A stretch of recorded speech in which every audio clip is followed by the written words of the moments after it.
What did you say? It's in the PTR. I think they was fucking around with the eyeballs of the Earth on the Super Bowl.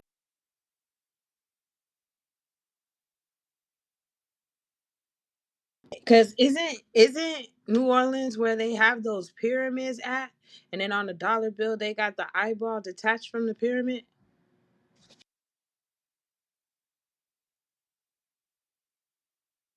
So the only thing about that, real quick, Dolly, is human beings, at least from what we observe, haven't seen any other side of the moon. So the moon doesn't rotate for our observation, meaning we only see that one side of the moon according to how it's orbiting and going around the planet. So how would we see the moon representing the planet Earth as a reflection with the dark side if the moon itself isn't rotating in the direction of the phases? See how I see it is like the moon goes over and under. The earth goes around it like that roller coaster ride that you get on it and it spins real fast and you be stuck to the wall. To me, that's how I see it. The sun goes around a certain way and the moon goes over and under, and that's why you see it shading out like that. And if you could I get what you're saying because when I see the moon, I never see the 3D version of it in my 50 plus years. I've always seen it flat against the sky. Not like you spin a basketball on your finger, it's flat against the sky. You could draw the same thing on a piece of paper. It's still going to be flat against what you're seeing. But to me, it still goes over and under because the moon never loses its shape. This is why I believe in flat earth because it's showing you that whatever's underneath the earth is dark.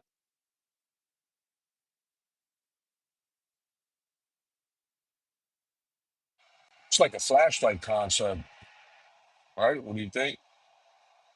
You see, like you could take two quarters right now, right? Two coins, right? Doesn't matter, quarter, nickel, dime. You put one flat on the palm of your hand and you hold the other one, right? In between your two fingers and you rotate that like if it's the moon. So the one in your fingers, that'll be the moon. And when you're going over and around your hand, it will make more sense on why I see it that way. When you put the two quarters, one on top of the other like that, that's showing you. Then as you keep bringing your fingers down and around, that's the same phases that the moon does. It goes over and under, which is why when we got a new moon, you just see it, the lightness picking in little by little, the quarter moon, and it gets a little bit. That's because it's telling you the moon is about to be directly over the top surface of the earth.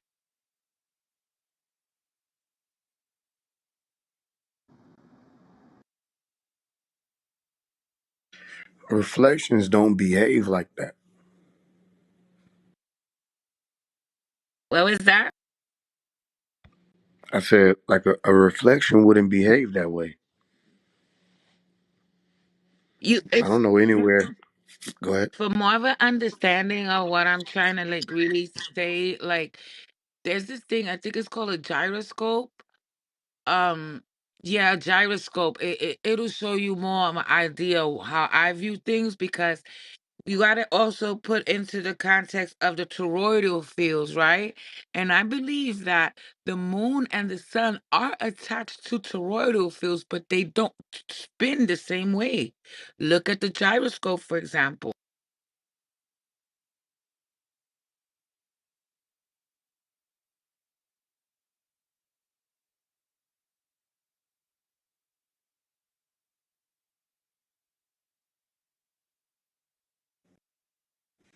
As far as the what you were saying about you only seen it, never seen it in 3D, I think it might, whatever that object is, it would be too far away for you to see it in 3D, as people are calling it. Even though, from what I've observed and what I've been looking into for the past few months, I don't think we've ever seen anything in 3D. I think we've always observed from what's referred to as a two-dimensional standpoint, and even two-dimensional has its limitations because when you think you're looking at something that's 2D, you're still just looking at the face or whatever it is you're observing. I don't think we've ever seen anything in 3D. I don't think we use sight to detect 3D or volume or depth of field. I think we use other parts of that sense of feeling or taking the information. Because, like, for instance, I'm looking at an iMac right now, but I only see the face of it. And if I were to draw it, that would be a representation of what I'm seeing. And they would say, oh, the drawing is 2D. Yeah, the drawing is 2D with a hint toward what people are calling 3D. Because even though you're drawing it on a paper, that paper is still three-dimensional. You understand? You might have to use a microscope to better measure or look at that as a three-dimensional prism, that piece of paper. But even still, you're not looking at the object in its entirety ever. You're always only looking at the face of a thing. You can reach around and touch the back of it, but you're not observing the face of it. So we don't see in 3D. We only see in two dimensions, which is actually only one dimension because if we can only see in two dimensions and not three dimensions, and time and space are a continuum and they're one and the same, if that's true, then as they say, time is one dimensional, so is space. We've only ever seen in one dimension.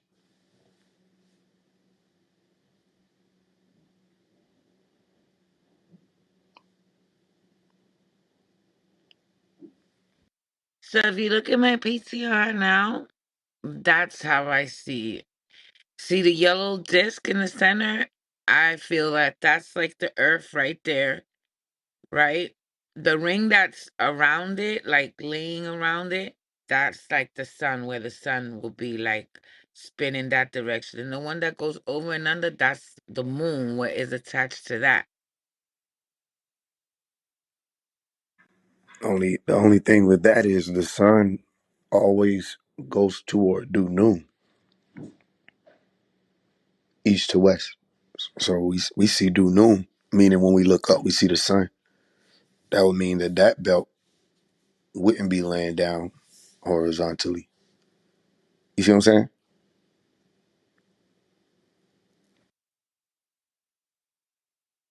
It's not, and that was, y'all could tell me that's gonna change my mind on how I see the earth, the moon, and the sun. No, I'm not. I'm not saying it's going to change your mind. I don't know what this plane is. I don't think it's flat though. I don't know what it is. I haven't seen it in its entirety with these eyes, but I don't think it's flat.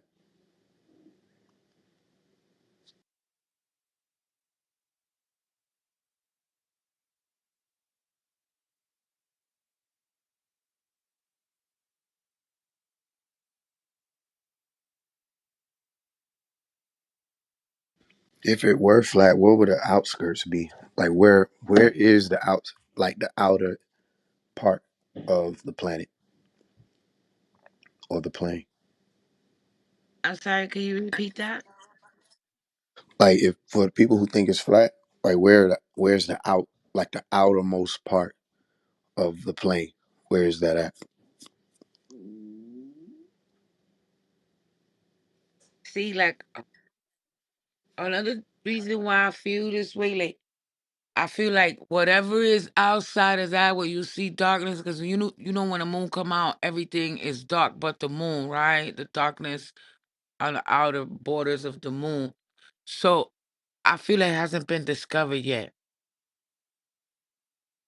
The That outermost light part. on it. Yeah, like I think there's still more. It's just that the light isn't shed on it, or the opposite. The light is getting smaller, so you couldn't see what was.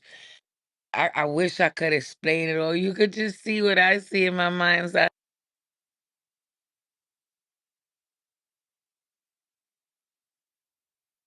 Why I feel like that? Because right, I be playing this game called Ark, and when you first start in the game, you have the option to open up a map, right?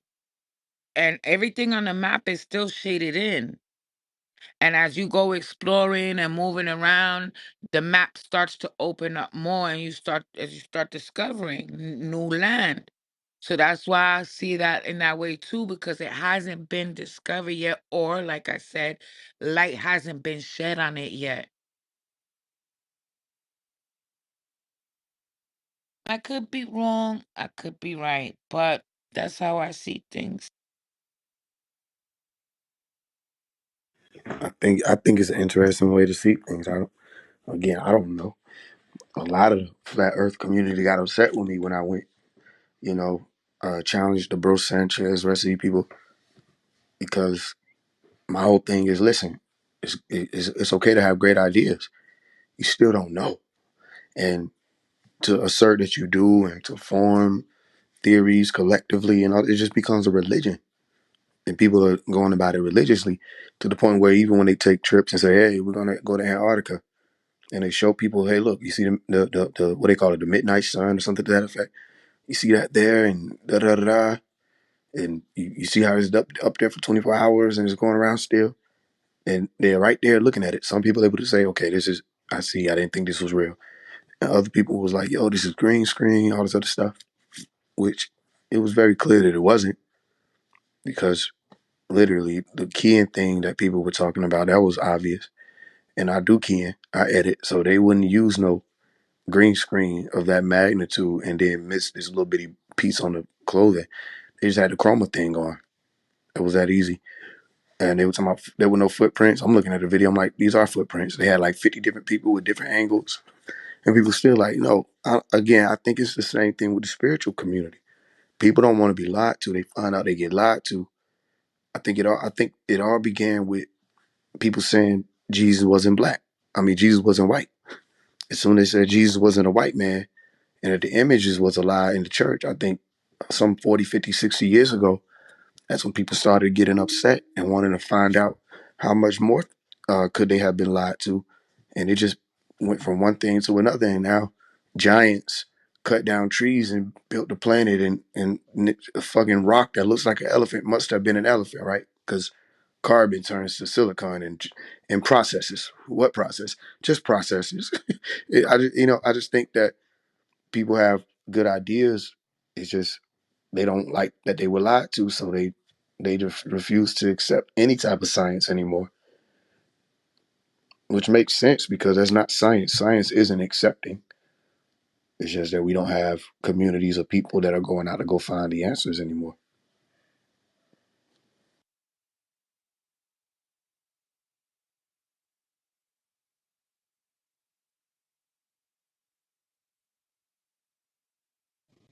I think you're right there, Faze. To be honest with you, like people don't go out to go have the ideas to go search out for the real stuff anymore because they've been lied to so many times. They've been deceived. They've been scammed so many times. They think that that's the real norm now. I don't understand this epidemic of I'm going to trust this TikTok person making this video in a bathroom over these huge government agencies who have obtained some sort of information to become as big as they are and powerful as they are.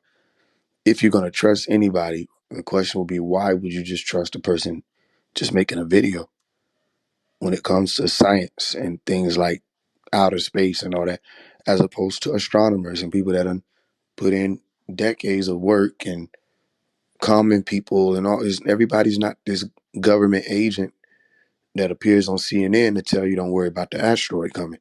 Some people go to school for this and they go into astrophysics, astronomy. They become astronauts, all kind of stuff, and they learn about these things. So I don't know why people do that, but I think again is it bred laziness. That's what happened. People got lazy after a while, and the reason why they would get upset with certain people was because when they would come out, they say, "Look, do you know this, or do you just believe it?" And then when they realize they just believe it, they know that there's a weighing system that comes into place: belief versus knowledge, knowing versus believing. They know there's a weighing system. and that the world wasn't built off of belief. It was maintained off of it. It was contained off of it, but it wasn't built off of it. They didn't build their pyramid with a belief system. They built their pyramid understanding how architecture works. They built their pyramid understanding construction. They built their pyramid understanding foundation and sturdiness and making sure that this doesn't collapse. So this sociological pyramid was built off of knowledge. How they keep it in order? Belief. Ooh, can I add to that? Um, I think that the reason why the American public doesn't trust government agencies is because they have a overall distrust and disdain for the American government as a whole. I think the lack of trust in American politics, and then coupled with all the things that have happened, all the 9/11s and the Gaddafis and all of the things that have happened, especially in the last couple of decades, I think American citizens, just on paper, you can see at the statistically, like they don't trust their government at all. And so you then have people who play on the conspiracy theories, and they play on the disdain that you have for your own government. And so that's part of the reason why I think that we are like, it's part of the fact that we don't trust the government because of all the things that we've seen happen and the rampant corruption that does exist. But what government isn't corrupt? Like, name one. There's corruption, rampant corruption in every government, but the fact that we aren't enslaved as a whole and we're not paying 100% fucking income tax goes to show that there's got to be there are at least some good people that are helping to maintain balance, or things would be much worse. But at the same time, this goes segues into my next point, which is that our I feel like we are like beginning I feel like we are leading to like an autocracy. Like, if you like, basically Trump is kind of a fascist, and I don't want to keep bringing up Trump because, oh, thank God Ink is not here. But the thing is that Trump is showcasing like a fascist kind of build up here, like some of the same things that we saw in Nazi Germany prior to World War II, and with Hitler, we're seeing with Trump. And it's crazy because Trump has been known to read many Hitler books, Well, you but said it's you was there. wait, did you listen to what I said? Did you Yeah, open your you ears, said get that we wax out? seen what So what, tell me, Hitler what did I did. say? What did You I say? said Repeat it we word for word. Here seen what we he go, did with ladies. Come on. Hitler. I literally What asked did I you. what did I say? Tell me what I said. I just did, but you got it. Because that's not what I said. That is So what we you said. That's not what I said. So we've seen similarities. We can see with Nazi Germany the lineup, how Hitler rose to power and his fascist agendas. It doesn't. I'm not saying that Trump is Hitler, but he does have things that are parallel to what Hitler did. And we see that in some of the propaganda that's being shown spewed. We see that in some of the rhetoric in his speech and how he uses conspiracy theories and the general distrust of the government, and he's using that to rally us underneath him. Like he knows. And like the gentleman just said, we would rather trust Trump and YouTube than people who have, decades and decades worth of research under their belt and actual degrees, and you know what I mean, and hold positions in these government institutions. I feel like we're being like, the fact that we are knee deep into knee deep, the fact that we love conspiracy theories is being played on as a people, and we're kind of suffering for that point, for that part. Secondly, the dismantling of the government programs is not necessarily that we don't have, again, rampant corruption in the government programs, but when you start taking out some of the greatest minds that are government currently has and our generation currently has, you start taking people out that don't favor your interests, you are now mimicking again something that Hitler did in Nazi Germany. You start picking out people who don't align with your policies. This again is leading up to a low-key autocracy, because if we don't have government programs and people who oppose this man, it's giving dictator. You see, like in my opinion, what is the I had some other things from a couple. I got a question for you. Yeah, go ahead. So I find it interesting because I was speaking about like the government, and you started to talk about politics. Are you under the impression that politics and government are the same thing?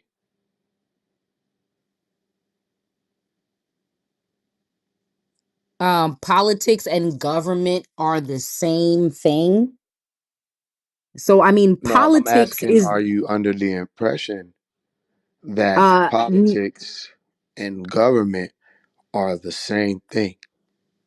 I mean, if no, I don't think I gave the impression that I was underneath that impression. I mean, one is more so the thing, and one is more so the thing that that this noun abides by. So the policies are underneath the government. The government is the agency, the institution, and then the policies are how they practice their their viewpoints and things like that, or however you want to say it. So I mean, Okay, so I don't think I here's the reason believe why I that. asked that. Yeah, here's the reason why I asked that. The government is there are gross domestic products. There's import export. The government is their people are fed. The government is their people have water. The government is the people have electricity or whatever other types of technological advances. People are able to access it to whatever degree they're able to. The government is they have a military. The military makes sure that whatever system they have set up on whatever land or on water, that's why you have the Navy and Marines and all them, that they have operating is protected.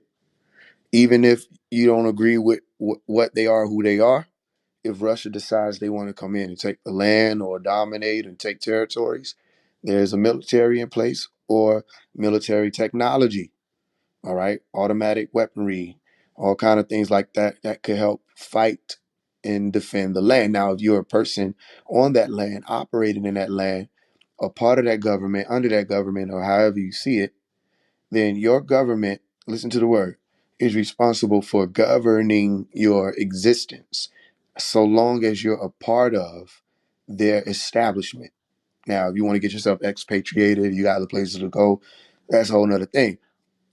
As long as you're in the country called America, up under the government that uses businesses like the U.S. Corporation to carry out their affairs, then you have to know the difference. This will help. It helps to know the difference between Trump, Biden, Kamala politics, Keisha Lance Bottoms, Tamika Mallory, the rest of them, and the people who can press a button and get a continent taken off the planet. They are two different things. One doesn't even bat an eye to the other. I You mean, understand? but that Go ahead. you're assuming that you're assuming that I didn't do research when I made my choice. And you're also assuming that I might favor one party over the other, which is not the case. And so if you I don't want to like make this like a thing, but the way you posed your initial question was a little condescending. So I'm just trying to figure out like where you're going with this, because you're not saying shit. Like you're being really vague. And I was talking about how Trump's presidency resembles mock fascism. Now, do I think that Kamala was going to usher us into World War III? Sure. Look at the situation between Ukraine and Russia. But that you assuming that I don't understand the difference between their foreign politics or shit their domestic politics is an assumption. So I'm just trying to figure out where you're going with this. Are you gonna break down the exact politics that I need to understand, or are you gonna keep low key insulting me? Is Well, that how you I speak to really do. somebody, Bottom Melissa? way, I bottom. really do feel that. Um, I feel that others who are listening may remember. I actually asked a question. I asked were you under the impression, based off of the fact that you went into the topic of politics and Trump versus whoever these other people running for office and all that, you understand that the politics and the government are two different things. That's why I said, are you under the But impression that you've they're yet the to same? explain the Because differences we were yourself. talking. I actually did explain one side of it. I explained the government and their responsibility to their people. You're the government of your children. Politics of your children and the government of your children are two different things. You have children? So if you do, I don't have any. I just remember being a child up under a roof. My governor or my government made sure I had resources, food, a place to stay. You know, if I wanted to expatriate myself, or what they call it when you become 16 and you want to, what's the thing they call it? Where you want to, Emancipation. yeah, thank you. If I want to emancipate myself, all that, that's something totally different. But so long as, like our parents would say, as long as you're under my roof, you're under my rules. That's government, right? That not just the government part of feeding. The government is saying if you don't like the resources and how we provide in this environment, then you can get out to keep those people in order. There's politics. And the politics side keeps people entertained, in order, and not questioning. Wait a minute, why we only got one sandwich? Wait a minute, I heard the other house, auntie house, got more food and snacks. She let us play. Da da da. So my point is, I wasn't assuming that you didn't understand policy and all this other stuff. No, I was just asking, were you under the impression that they are the same thing? And here's the reason why I asked that. The reason why I asked it, because we were speaking about government, and you went into politics with Trump. And I didn't understand why, because that's not government, that's politics. If they decide that they're going to put Trump in office, whoever they is that has the power to do that, that's their power to do that for whatever reason they're doing it for. You thinking that Kamala and Trump actually had a debate in a war with one another and all this other stuff, that's politics. You thinking that you put something on a piece of paper and you told these people what to do is politics. You understand? Um, Vaguely. Like I get what you're saying, but I thought you were gonna be more specific, like telling me why Trump was better for America as far as like war, like keeping us away from World War III, because that's what the basis of your argument was. You're saying Trump, Biden, and Kamala, they all had a difference between like who was going to press the button faster. So if you're saying press the button faster, that's for me, I'm assuming World War III. So I thought that you were going to give me like some real research, like, okay, well, Trump's foreign policy is the, his relationship with Russia is the, this is going to lead to our economy doing the, you know what I mean? Or like Kamala, her husband has ties to contracting companies that stand to make billions if we were to advance if we were to go into World War III, if we were to go into a war with Russia. So like those things I understand, but you assuming that I like I think that we are both on the same page as far as like understanding the difference between government and politics. And the thing is that we are the ones who were supposed to have the vote to choose who is going to govern this country based off of politics that I we see. all agree I on. see. That's what I'm saying. So no. Okay. Here's where I can offer a point. You were told, and it's okay because we were told a lot of things, that you had a say so in who sits as the CEO of a corporation, a business. The business side of the land you're standing on has nothing to do with the actual government or maintenance side of it. You understand what I'm explaining to you? Meaning Trump and his policies, or Kamala and her policies and their business deal. Listen to what you're saying. These people could have made billions off of this and that. That's politics and business. It's the corporation side. The maintenance side has nothing to do with the TV show you've been watching since you were born. You understand what I'm explaining to you? Meaning Trump doesn't go to war. He'll never go to war. Reagan didn't go to war. Bush didn't go to war. They never go to war. These people run a business. And when you turn that TV off, they done entertaining you. You still have affairs that have to be maintained by people you don't see. The shadow government, as they call them, the Dick Cheneys, the rest of their establishments and what they run in, you know nothing about. The extraterrestrial affairs they don't speak on. The underground affairs they don't speak on. The trafficking things they don't speak on. That is happening for maintenance of their world that they built. Politics, Kamala Trump is laughable to these government officials that you don't even know by name. They don't care nothing about that. That's television. If you can turn on your TV and see it, it's not a matter of concern for them. It doesn't stop or flop or go with any other things that they have going on to maintain the world that is America, Russia, Korea. That ain't politics. If them sirens go off, it don't have nothing to do with whether or not Trump is in office. It has nothing to do with it. If they say, yo, we tired of this, we got them 48 warheads already pointed towards y'all, intercontinental ballistic missiles already in ready. They say we at DEFCON 1. You think Trump gonna be on the field or you think Trump gonna be on a craft? It's politics. That keeps you busy. Government is how long we gonna survive on planet Earth. That's government.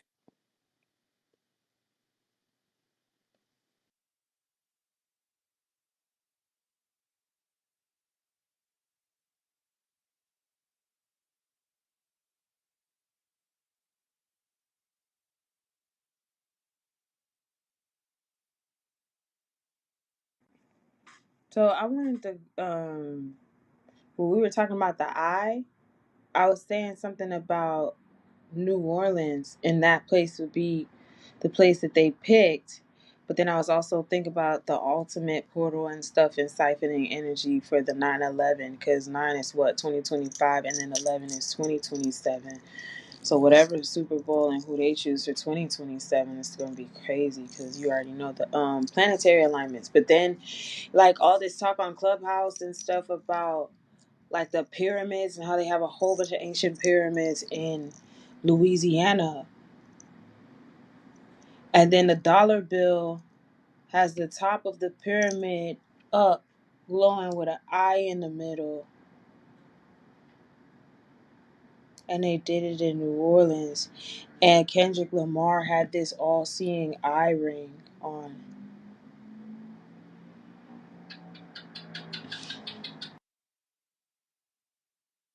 Did anybody notice that? No, I didn't see the ring. Yeah. No, actually, I did. I didn't know it was an all-seeing eye ring though. That's what people are calling it on the net. And then you know how like you see into a globe, but they call the football field a dome? And I'm like, well, that's like the top half of the globe. So the bottom half, they must have been having some shit going on. Because if you notice, the players, they all run the current back and forth on the field. And then all the fans are shouting towards the middle. And all I could think about is one of those wizard globes with the energy going directly to the middle to be able to see into the future.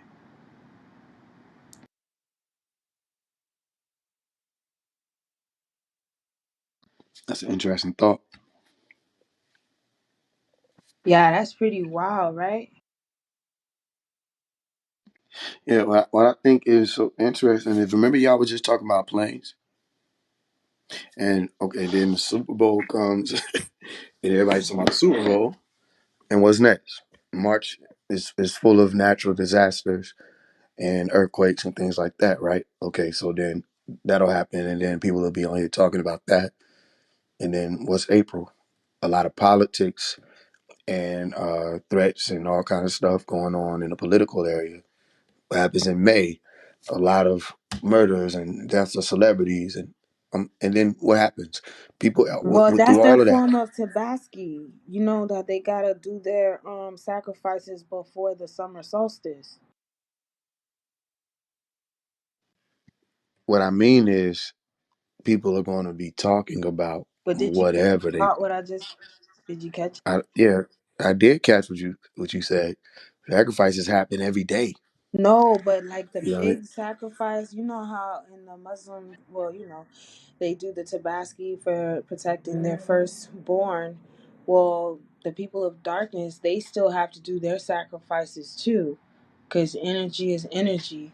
So the fact that the month of May, like in between, maybe I think in between Ramadan and tabaski is when like their bills are due when it comes to like sacrifice. I don't know. I'm not a part of the other side, but I mean, energy is energy. And where attention goes, what?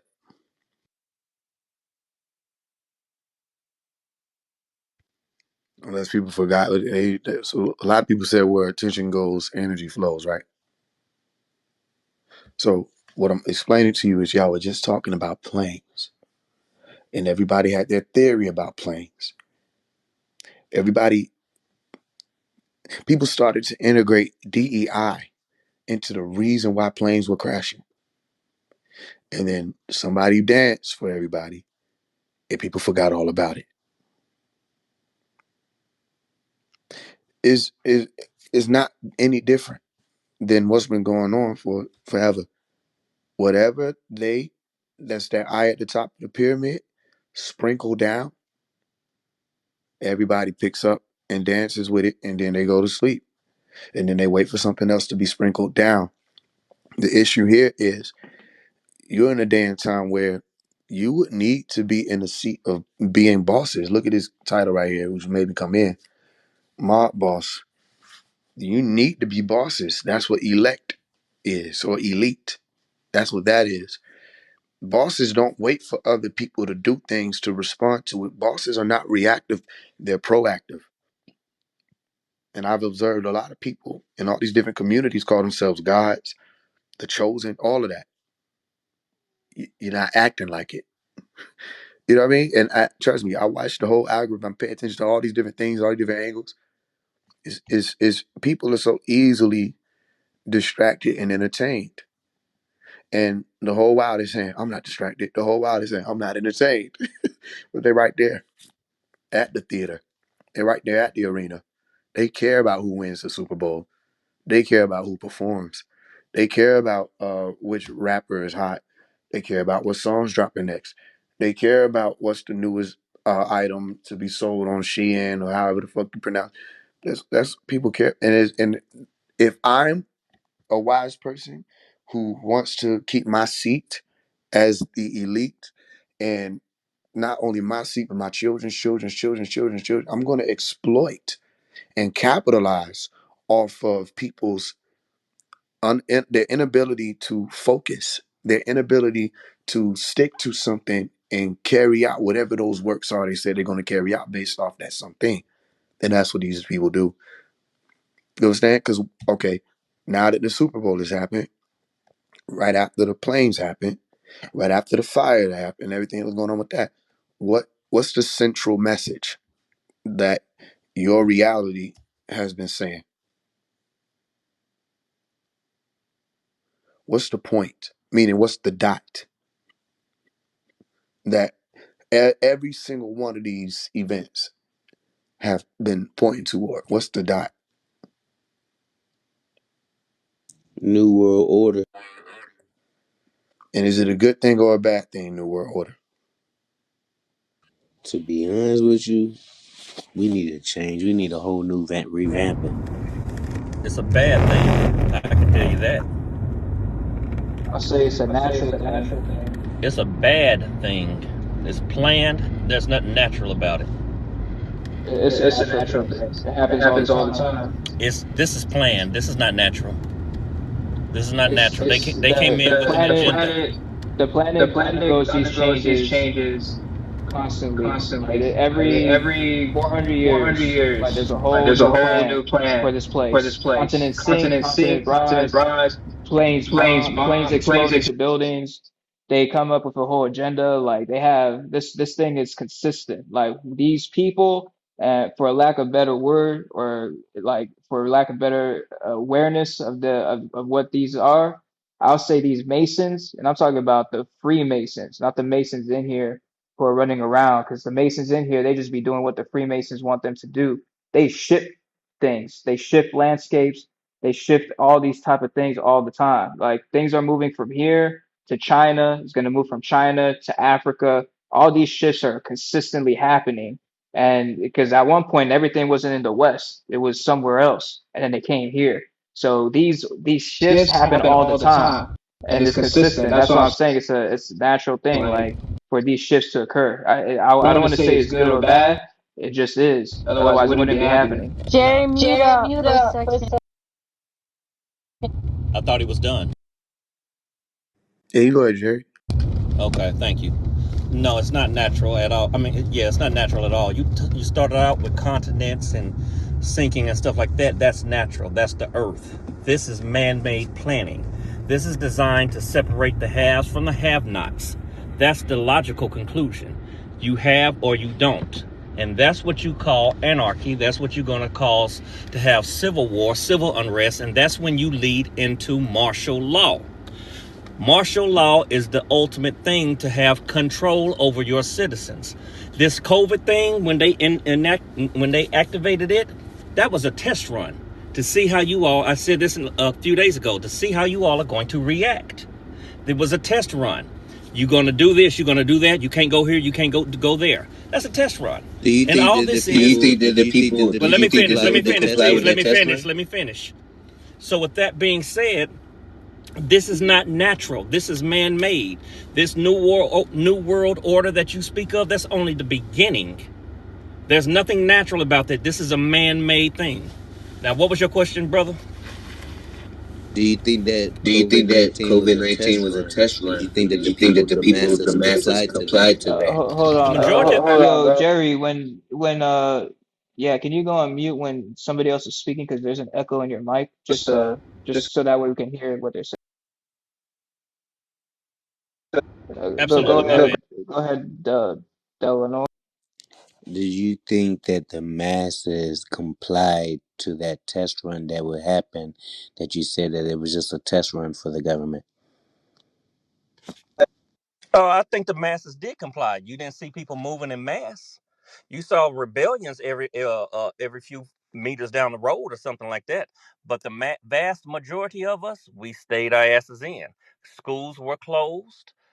Businesses were closed. Malls were empty. Airports were empty.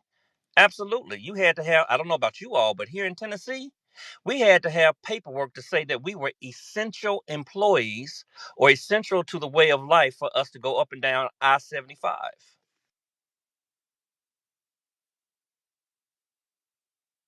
Right, because the essential workers weren't affected by it. It only fucked with people who was like working at McDonald's and shit. But No, if that's like not you a true. doctor, That's not that's what true at all. I'm being sarcastic. Oh, So that wasn't obvious. Well, what I'm saying is like, okay, this is how. Okay, you're looking at a Simpsons episode in real time. You're looking at Comedy Central. But people don't realize it's Comedy Central. People don't realize this is a Simpsons episode. People don't realize this is literally television. People think, oh, I'll never do that. Them people crazy in that movie until it happens. And the moment people even thought that if they sneeze, they was going to die or something was going to happen to them and people couldn't be near each other. And it was just a event. Y'all don't remember how people were acting toward one another by just the thought of it? People, if listen, I remember somebody was telling me they were going to call the police on me because I was in a Waffle House without a mask.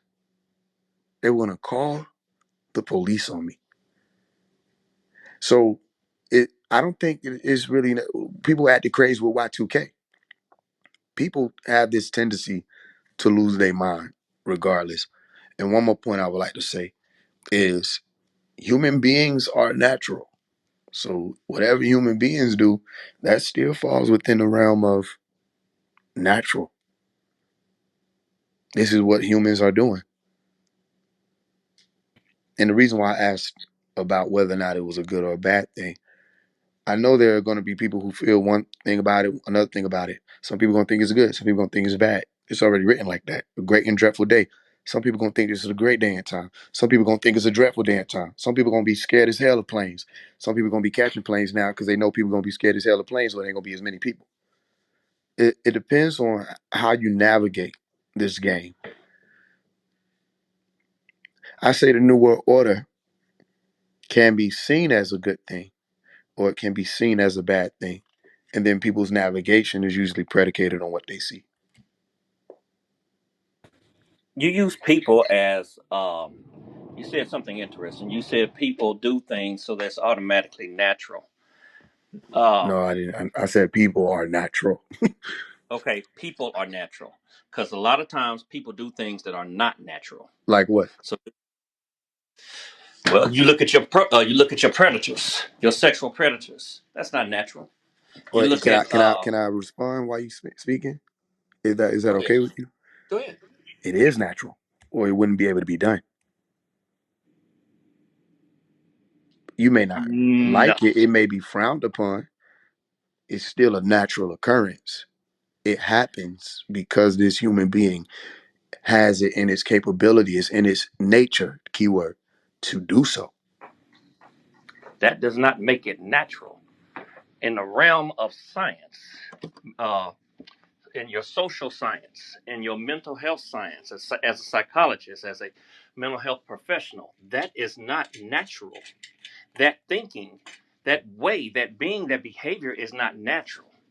It might be, it might be a part of their way of life, but in totality, on average, that is not natural. That's what you're saying. So here's what it sounds like you're saying to me. And I respect that you study psychology. Here's what it sounds like you're saying to me. It sounds like you're saying it's not normal. It's not morally accepted. Is it in a human being's nature to kill? Yes or no? On average, No. I didn't see. I understand what you're saying. I didn't say that though. I mean, that's why I'm asking. No, not on average. In general, well, not even in general. Just Okay, truthfully. Yeah, I know that. okay, Truthfully, okay. or is it in the human being's nature to kill? That depends on the human. Some of us can't kill. Well, we mean some of us can't. Oh, you mean like physically incapable? Well, mentally and emotionally. You see people that you've heard of fight or flight. Some Hmm. people cower when some people They come to choose their not to homes. kill. They can't. No, they They choose not to. no Be, they can't cope with it. They can't understand. They cower. Do you think they want to cower and be killed if someone comes in their home? Absolutely not. Some people just cannot do it. You throw a rat in front of the average woman or a mouse or a cockroach on them, you're gonna be in a fight of your life. We But don't that see a does problem. the answer to the question is that yes, it is in the human's nature. Even if fight, flight, or flee, if all three of those are in human nature, then yes, killing is in human nature. That doesn't mean that everybody will kill, but the human being has the ability to kill. That's, I right, mean, that's a and no-brainer. I I think don't that's a great understand the point. I hesitance. think because both of you bring up great points. Another great point is the fight, flight, or freeze, or fawn, right response, because I think most animals have that, and humans are categorized in some way as animals. They fit in the animal kingdom. The lion has that same response. The dog has that same response. It's just wired differently for them in their brain. But they still have, whether or not they're going to tear this other being apart, they have that decision instinctually, whether or not they're going to respond this way or that way. Animals have it regardless. The reason why I'm asking if human beings have it in their nature to kill is to go with that, what you were speaking about, sexual predators. Sexual predators still are humans, meaning human beings have the tendency to do this thing. Human beings have the tendency to kill. Human beings have the tendency to love, help one another. Human beings have the tendency to ignore somebody that they driving. You know, remember when you did that? You driving on a highway, or you driving on the street. You saw somebody that needed help, and you was like, they're gonna get it their own way, or have somebody else to help them. Human beings have the tendency to ignore another being that's in need. We just saw something that happened with that, where one of the sisters, a mother, was attempting to get help for her children, and they said that her two children passed away by freezing to death, hypothermia, and she was trying to get help. And that's one of the people you will pass by. Most people will pass by on it. So people have the tendency to ignore another human being when they're in need. All right, now watch this. Is it in a dolphin's nature to play tennis? The simple answer is no. It's not in the dolphin's nature to play tennis. They don't even have the physical capability to do so. So what I mean by it, the human being natural thing, humans are natural. They're a part of nature. They have something called human nature, which is why I say I think it's interesting that you study psychology, because it should teach about human nature and tendencies and ways of thought, and how different people have different egos. Different people have different super egos. Different people have different is. Different people have different ways they're going to express themselves as human beings. So whatever humans are doing, that's still natural. It don't matter if they make a human being, quote unquote, out of metal and wires. The very mock human being that they produced was made from elements and things that are coming from a natural plane. So even that being that they produce would be natural because it came from nature. So the difference is, it's if you can do it and if you should do it. You just because you are a human, you can do this or you can do that. That makes it natural. That's not the case. To kill on average for no reason is not natural. To and I don't want to trigger anybody. Forgive me if I am. Sexual predators, the things that they do, that is not natural. How do we measure what is natural? On average, the average individual does not do those things. Now, you can do it. That doesn't make it just natural. You can stick your hand in the fire. You can do that. You're human. You can do it if you want to. You can let it burn. That's not natural. So just because a human can do certain things, it doesn't mean that it's natural. Right. It goes back to that word. Do you understand what I get what you're saying? Do you get that I'm saying if you replace your word, how you're using natural with the word normal, like you're using the word average, that still fits. So what you're saying is normal. It's not normal to do this. And even still, that's dependent upon the time you're in. Because at one point in time, on certain places on the planet Earth, sexual predators were running rampant, stealing people's land, raping, murdering, pillaging. They built the country you're standing on. So a lot of these people were doing that, and it was normal at that time. Outward child sexualization was normal in certain cultures. All kind of things were normal, and they were natural, meaning human beings who are natural beings were doing these things. So the word you're looking for is normal. It's not normal in certain areas, or it's not natural in certain areas or certain ways of life. Like killing for no reason, you said is not normal. Where you from though? Because if you're from certain parts of even Atlanta, if you're from certain parts of America, it's niggas, it's people that do that on average normally, and it is normal. And people won't say anything about it. There's not, we won't hear from Jesse Jackson, Al Sharpton, nobody. You know what I mean? Is normal from certain communities where we from, or Chicago, is people dying, people, not a person dies, people dying every day in neighborhoods. So it just depends. That word is normal and it's subjective. The word nature or natural is not a word that lands in the realm of subjectivity.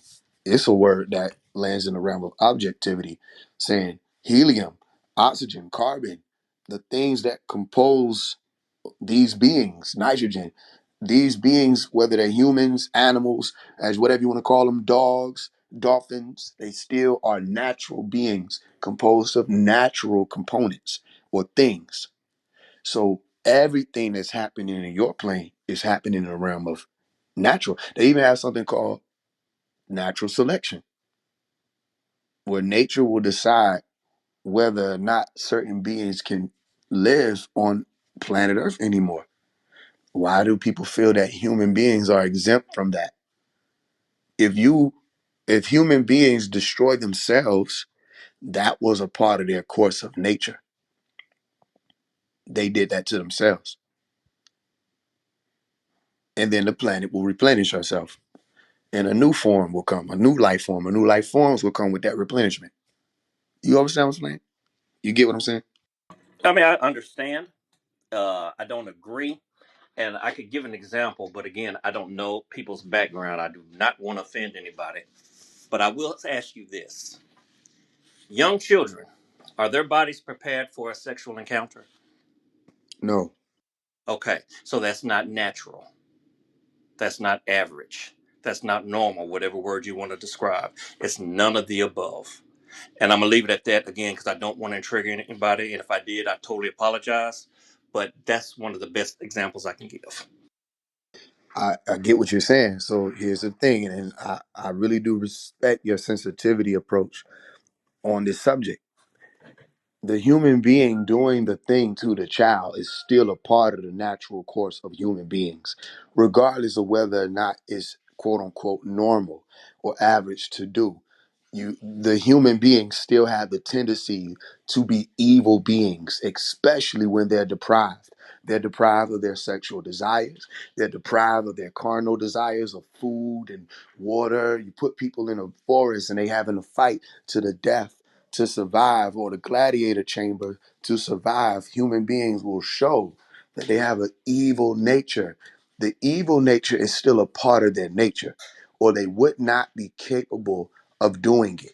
You understand? Meaning it would not be within their physical ability to do so. It would not be in their mental ability to do so. They would have neither the physical nor the mental capacity to do these things that we see and know to be heinous. Regardless of whether or not we see or know these things to be treacherous acts, somehow y'all are still capable. You get what I'm explaining to you? That's the nature of things. We didn't make it this way, meaning you and I'm born 1998. I'm born into an evil world. It's not all evil. However, it has the tendency to. Every time I meet somebody and shake their hand and look them in their eyes, I have to know that under the certain types of circumstances, this very same being smiling in my face would do the most heinous and evil thing, depending on what their upbringing is or the circumstances that they're associated with. So my point to you is what we frown upon or what we know is wrong or what we know is not useful for a growth of a nation or people is one thing. What human beings are naturally capable of doing is another. So you're not saying anything wrong. Are you still taking into consideration that you're speaking about nature, not normal? I agree with you. That's not normal. I agree with you. Say that's not. It's not. Now, if somebody is a person's body built to take the force of a bullet to the brain, is that normal or average? Is that supposed to happen? No. But look what y'all did, or look what humans have done. Excuse me. You still created weapons. You know what I mean? You technology where you don't even got to be up on somebody. You can snipe them from miles away to kill. Murder weapons. Is that natural? Is that normal? It meaning natural as in the normal word. No, it's not. However, it happens. So when somebody puts a gun in somebody's head and pulls the trigger, the body wasn't made for that. Still, the human being can do it. So I think that the word you're looking for, again, I agree I'm not gonna say agree or disagree. What I'll say is I agree with your points when it comes to what's natural or acceptable. All right. However, there's that side that says human beings can still do that. And they will do that under certain circumstances, whether it's genetics, whether it's psychology that's affected, whatever it is, certain people are have the tendency to do these evil deeds. And that's a part of human nature.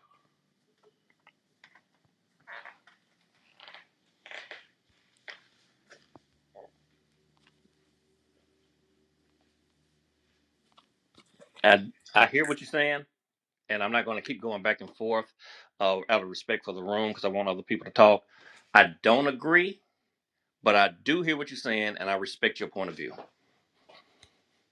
So can I ask you a question? Absolutely.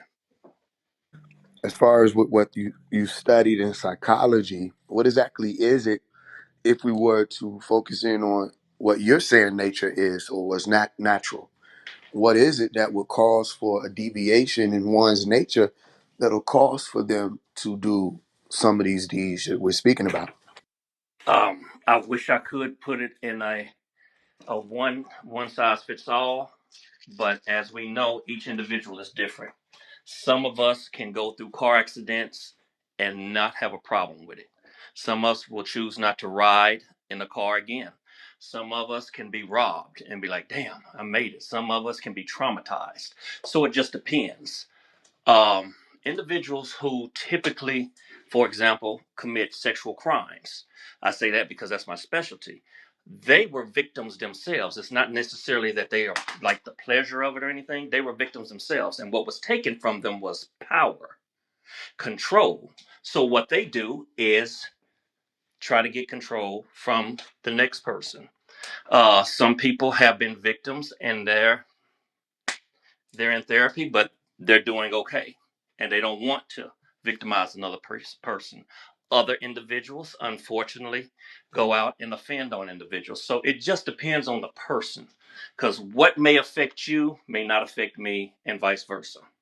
I wish I could put it in a box and we're No, all yeah, the same. yeah, Oh, that's a great answer, and it seems to me that what I would say is that there are two different natures then, because those two natures will have to rest in our brain, our processing unit. So you're right. People respond to trauma differently. People respond to love differently. People respond to affection differently. People respond to foods differently. We have an animalistic nature, and certain animals will get aggressive and destroy one another. They will get territorial and do the same. You know, certain animals don't care about, oh, we want to spare the children. And then you have a mentality amongst certain people where they say, yo, I'm a gorilla, or I'm a monkey, or, I'm a dog, da da da da. And they are acting in that way and acting in that manner. It seems that they're catering or teetering more toward the animalistic nature. And it may be a more godly nature, right? Which leads into that realm of what's acceptable, what's moral, or what isn't. There's a godly nature that people have the ability to make certain decisions and change. Now, the reason why I asked that question is because if you're saying that people have different psychological responses to stimuli and trauma and things of the such, then that would mean that their tendency to respond to stimuli in this way is based off their nature. I'm trying to understand the overall point that is trying to be made here, because the original question was, is it in the human nature to kill? And if we look at the nature of the planet, the nature of everything else, there are sometimes things that can react. The In a overall certain point way. was about natural occurrences that change the reality as opposed to human beings or man doing things that change the reality. So I offered a point with an attempt to bridge that gap to say they're one and the same because human beings are natural. You understand? That was the overall point. The brother and I just got into a discussion about that meaning of natural and where it applies. See, I think, go ahead, break that overall point again. It was basically saying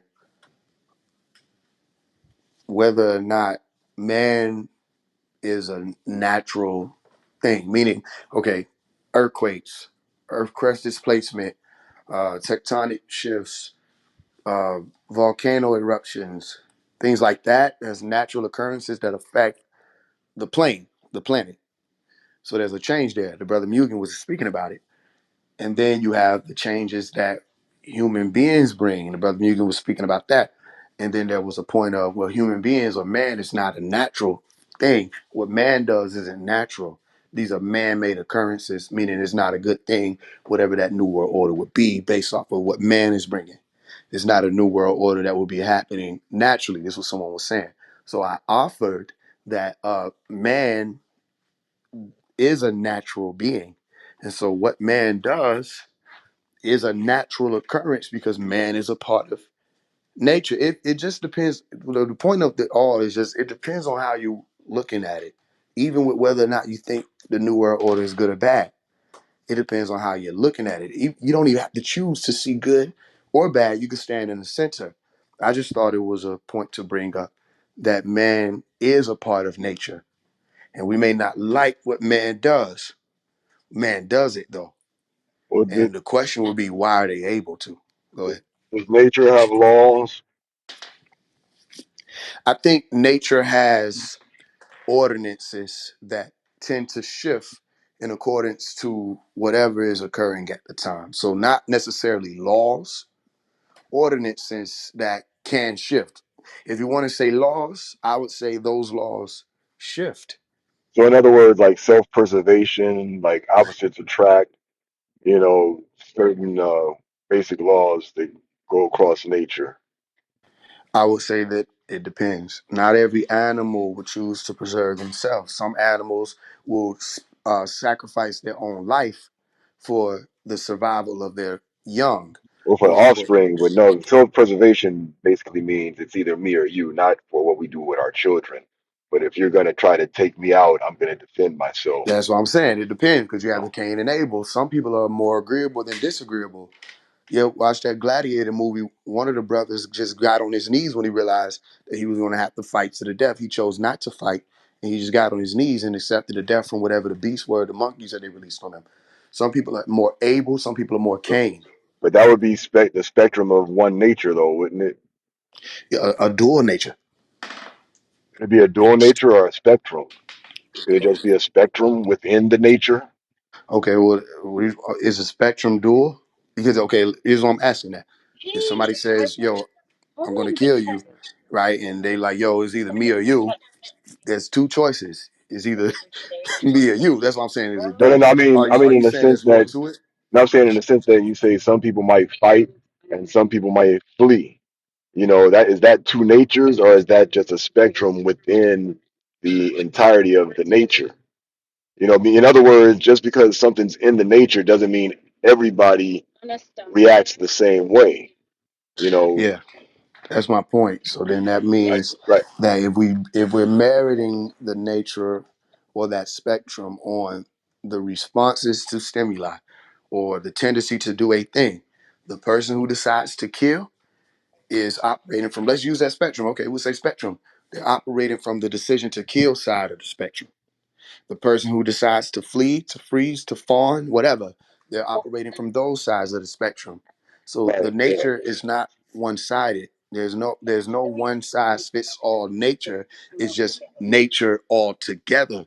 And you have to Yes. look at all the different aspects of that nature to understand the full nature of human. That's what psychology is for.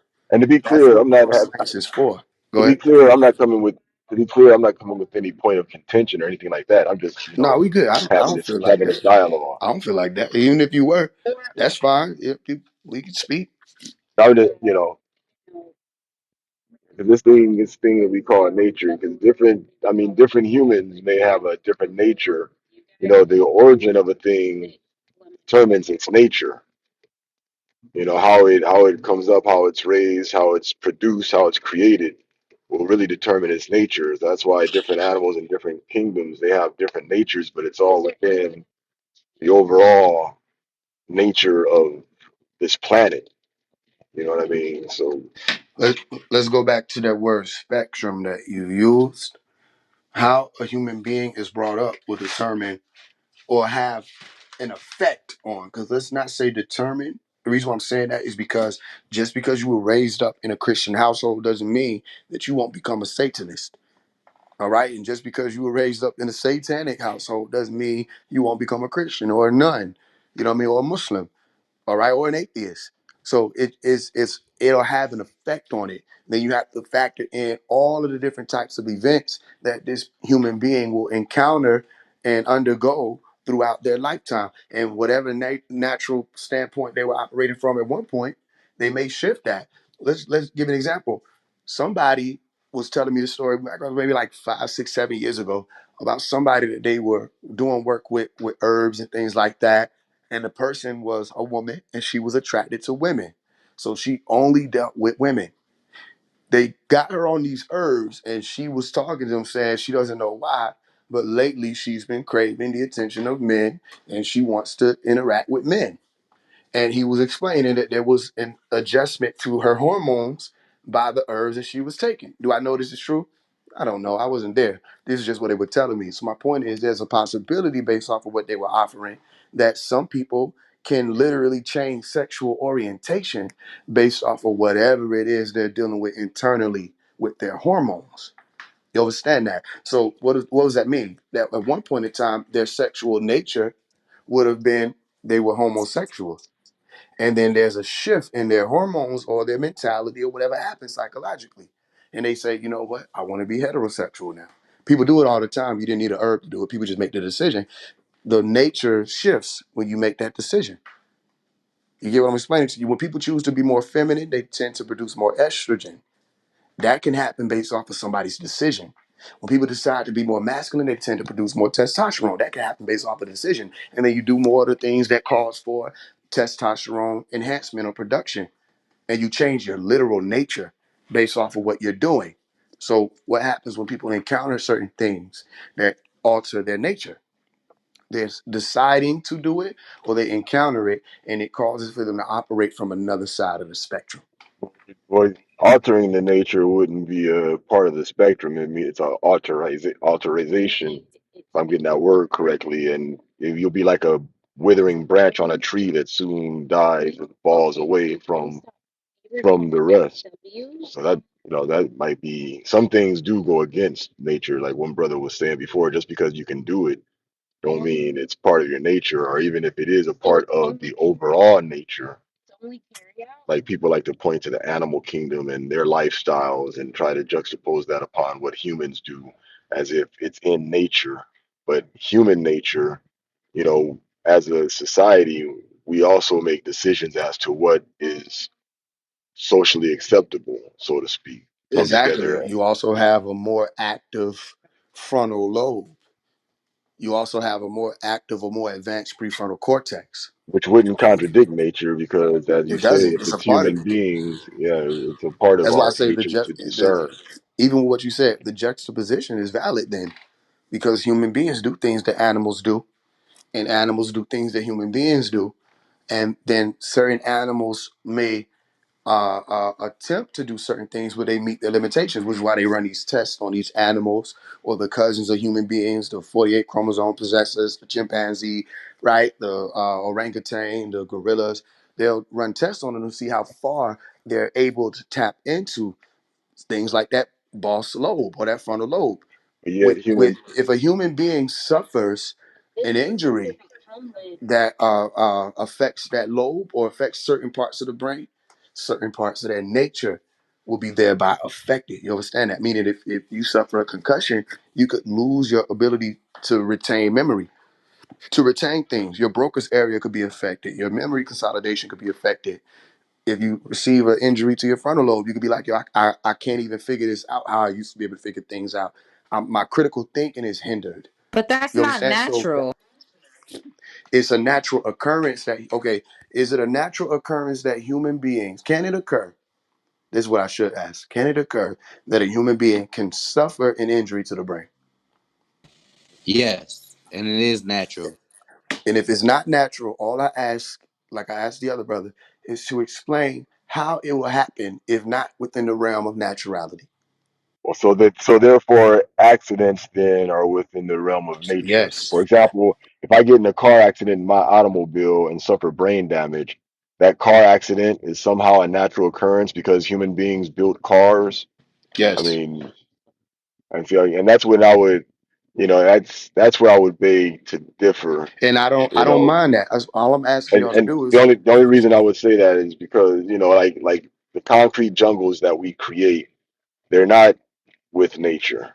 The road that I'm driving on is, even though it's a man, like plastic, for example, man created plastic, but it's not a natural thing that exists, right? No, it's It, not. there's It's are not natural. Okay, I'm gonna butt in because you guys are. I'm. Let's just to add some new voices, but it's not necessarily natural because the fact that you guys are like you're adding in objects that were created by humans. Like natural is without human intervention. If a human intervened in any way, it is no longer natural. And then on top of that, it has to be something that comes from nature. So we're talking about a seed, So if a a glacier plant, falls on a your head today, is that natural or is not natural? the glacier falling on my head is it just, that's the thing, it's subjective because what caused the glacier to fall? Nature. You feel me? Nature. Gravity. I mean, I know it's a curse word now for some reason. Yeah, but now, Gravity. okay, so this is the thing. Like, we're getting it, we're playing a stupid game, and I'm not going to play with you guys because now you're just coming up with different examples that, to be honest with you, a lot of them are subjective. You don't know in any one specific scenario if it was human intervention, da da da da. But when we're talking about natural, we're more so talking about the way in which something is produced, not necessarily the chance of something or the probability of something happening. So the perspective, I think, is a little bit skewed. Like, okay, so let's go back to when you were talking about, like, okay, I don't want to make, this is going to go back to that topic, but about pedophilia. So the thing is that the reason what makes it not natural, and even though you say humans can do it, is there's a few reasons. One is that on a general span, most people agree not to do it. Secondly, at the points in time in like ancient civilizations, and even, you know, our communities, and up and like just a few hundred years ago, shit, not even that, it's still happening. But at, like, in when civilization was giving young women to older men to be wed, it was for reasons outside of sex. It was because women were, one, less valued, and two, the people had a lot of children so that they could tend farmland. So they would often give the daughters away so that they could get money in return in a form of a dowry, which would be given to the family, or they would have less mouths to feed. It wasn't, you know what I mean? It on the family side, it wasn't about sexual attraction or if the possibility of doing it. It was an act of convenience for economic prosperity. Or they often married young. They were married to kings, da da da da da, you know. And then also biology, women, you know, birth children when they women can birth children when at the start of their period, Miss but it Melissa, doesn't is that mean that. natural or that's not natural? Yeah, but that's the thing. Just because a little girl has a child, like her period at 11, but it doesn't mean she can withstand the act of having sex to have a child and or carry the child itself. Science has already told us that children 11, 12, though they're not 12, 13, they may be able to bear children, but they're not in the best No, I think you got me physical. mistaken. I said, is it natural for them to pass on their child to older men for them to have conceived children?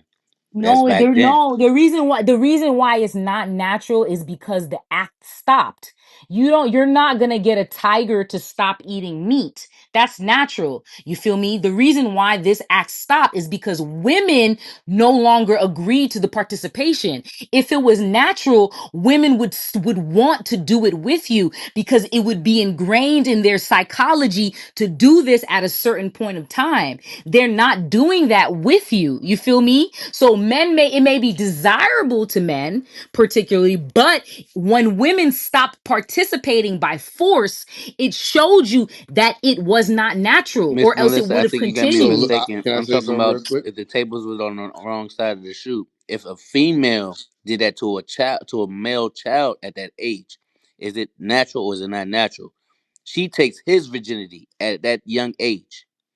Yeah, but that's not what I'm saying. So pedophilia is not natural. The reason why pedophilia is not, okay, let me tell you why pedophilia is not natural. Pedophilia is not natural. First of all, it's defined as a psychiatric disorder. Two, the general public has agreed that it is not right to harm children. And three, if you really look at boys and girls when they're growing up, little girls are not attracted to little boys. Little girls have crushes on grown ass men, teenagers. Little boys, they say women have cooties, da da da da, up until they start to get a little bit older, when they start to be attracted to the older feminine body, the breasts, the butt. Those are the things that are developed that you're attracted to. You're not attracted to a little kid because you can't differentiate between the body of a little boy and a little girl. They look the same. And what that gentleman said is accurate. A lot of predators are not predators because of pure sexual attraction. They're predators because of power, because it's something that happened to them. It's not natural for a grown woman to be attracted to a little boy. It's natural for a grown man to be attracted to breasts and ass and things like that. The things that make a woman fit, the pheromones that develop as you get older. These are not things that children have. So you can't excuse, it's not natural. Okay, I don't know why we landed back here, but since we did, Well, and yeah. we're checking out the terrain again, um, you saying the same thing the other brother said, and he conceded the point, not necessarily conceded, but he was like, "Yo, I want to move on," because I did ask, okay, so then what is it? What is it that occurs that causes the deviation in the nature? Because it's still a natural occurrence, meaning human beings came from nature. Yes or no? They did. I Yeah, didn't need yeah, a of course. They resounding came from yes. nature, of course. Okay, they came from nature. That means that human beings are natural beings, and so they do things that are within their nature to do. All y'all are. It seems like human beings were a mistake. But That's what y'all. but That's what no, it but let sounds me like. ask you Hold on, something. hold on. Let me. Okay, go ahead. When you were a little boy, right? Okay, not you were a little boy, but do you ever see little boys sneak teenage girl magazines? No. They sneak Yes. Oh, porno. okay. Yeah. I No. think you may not. You're talking to someone. This might surprise you. Who used to be a little boy. So I respect what you're saying. But even when you was like, girl, boys like, oh, they got cooties. That's Hollywood movies. No, we didn't. Or at least not where I Yeah, grew but up. what were you attracted to in the woman? A flat chest and a flat butt? No. The women. Oh no, we as little boys. Yeah, what made you attracted We to the were attracted woman? to women's mature bodies because Milk Exactly. jugs. okay, I'm not understanding what the exactly is for because I thought you were saying like It's not we weren't. natural for someone to be attracted to a child. That's what I'm saying. Oh, okay. So hold on. I have other From the points besides okay, I pedophilia. We want to don't make have to sure we land. We get don't through have to one of stay them, there. right? Because as a young child, I'm still a young man. I'm growing older, figuring more out about my own hormones, my own body, my own. Why do I have interest in this part of the woman? What is why is it this? What is this protruding part? It's more curiosity and figuring it out, which is what a lot of y'all sexual encounters is anyway.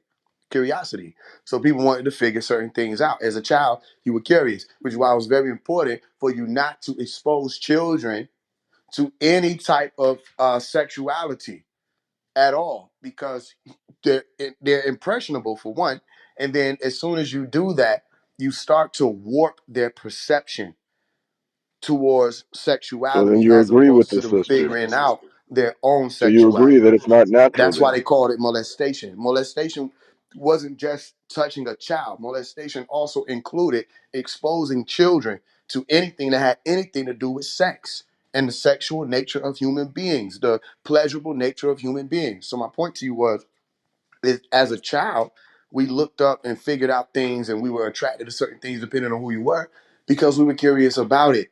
But we were also attracted to the other people who were our age. We had crushes on each other.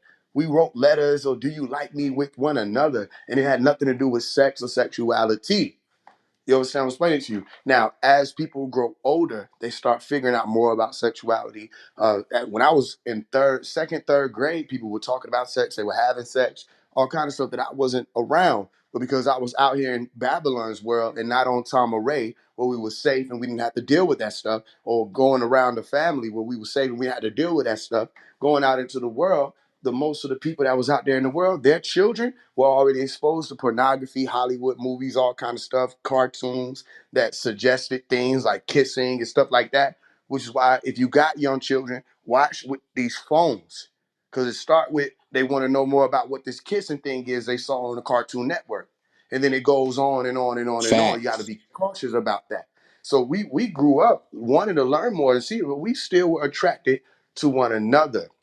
My point of all of that is, no, it wasn't just no one-sided thing, left or right, or whether or not it was a woman or a man doing this. If it's in the nature to be done, it is a natural thing. You as human beings have the decision of which nature you will choose. One more point. For instance, take the children out of it, please. Let's talk about you meet up with somebody at a club and you go home with them. You open your legs or you open her legs. Y'all have sex. That's a one-time thing. Y'all go on about life. You made the decision to do that. Or you can make a decision to get to know this person. Don't jump immediately in bed with them and figure out what it is that they even have in common with you. Before you lay down to have the act that yields another life, like monkeys know about, like dogs know about, like rabbits know about, sex, the thing that human beings play with because they got the smartest minds on the planet. Kind of. And with something as simple as reproduction, y'all are fucking it up. Sexual transmitted diseases, perversions, deviations, pornography. You fucked up the most simple thing that allows for you to survive, right? Instead of choosing a one night stand, you can get married with a person or decide that you're going to learn enough about them to find out whether or not you can be married as in what do you call it? Consummation, right? Or having sex or having children. What's my point? My point is, even with something as simple as sex, you got so many different parts of your nature that come into play. And there are so many deviations. Like, why do y'all use condoms? For what purpose? Because you know that what you're doing yields life potentially. And you also know that what you're doing could also cause for you to contract something called a sexually transmitted disease, which is interesting because if you're engaging with someone who could potentially have a sexually transmitted disease, why would you sleep with them to begin with? For pleasure. That's stupid. We didn't give you your ability to reproduce for pleasure. We gave it to you so you could survive and reproduce. I'm not saying we as in I was there. I'm just saying that you don't have it for that. But you get what I'm saying? My point is that with all of these things that we take it into consideration, human beings' nature is that which is skewed. Not the points or any of this. It's your nature that doesn't even really make sense. So with all that you're saying, if it's not natural, quote unquote, for y'all to do any of these things, meaning if you're not naturally supposed to be capable of doing it, then y'all have gone wrong. You are a mistake. Something has happened. There's a mutation in that which is human beings. And that may be why you don't have long. And your people that's here trying to get up out. You don't have long. Diseases are rising every day. Without asthma pumps, about 60% of us wouldn't even be here, the bodies. Without your ability to hook up the machine and put somebody on life support, most of them will be gone. When people get sick out of nowhere and they fall ill, listen to the words, you have to rush in to pick them back up and use all these different advanced medicines. And yeah, y'all are running out of time. So it's your nature has gone wrong, but that's a part of your natural course. So the thing to study is what happened to y'all or us. What happened to human beings that calls for these perversions, that calls for these deviations, and why when the animal does something that's fucked up, and you look at a human being, they do something that's fucked up, you separate the fact that you're dealing with the nature of both beings. It's because there's a part of you that knows the difference between favorable and unfavorable, right and wrong, correct? The moment the story begins in your biblical stories or whatever you're coming from, y'all figure out, oh, this is wrong. Let me cover myself up. Let me cover my nakedness. Da da da da. Let me not deal. The Quran was like, let me cover my private parts. Okay, so who introduced you to your private parts? Meaning, who introduced you to this pleasure thing? And what's been happening in your brain ever since you were exposed to that? And whatever that exposure was, however long ago that was, you understand that y'all are still dealing with that. And vices and weed and shrooms or whatever it is people get a dopamine release from. And all kind of stuff is happening because of whatever this deviation was that occurred so long ago. And people that possess that gene that seeks pleasure. You Addiction, understand? And it addictions. corrupts. So all I'm saying is I don't think that these things are good things or moral things. That's not what I'm saying. Nature doesn't mean good though. It's in a man's nature to kill. They can do it. If it were not supposed to be or able to be done, they wouldn't be able to do it. If it were not a natural occurrence, it couldn't be done. If you really look at what I'm saying for what nature actually means, look at what you said. Is it a natural occurrence, meaning man didn't intervene? Then you turn around and said man came from nature. If man produced that natural being, and this man or this natural being is a composition of all these things, nature, that man is nature. Then whatever's happening, the river does a thing, it flows. The mountain does a thing, it grows. The tree does a thing, it produces fruit. The man does a thing, it's not nature because you figured out that something isn't right. Well, maybe man isn't right. Yeah, this And is the nature part has that attempted to select Nate. Go ahead.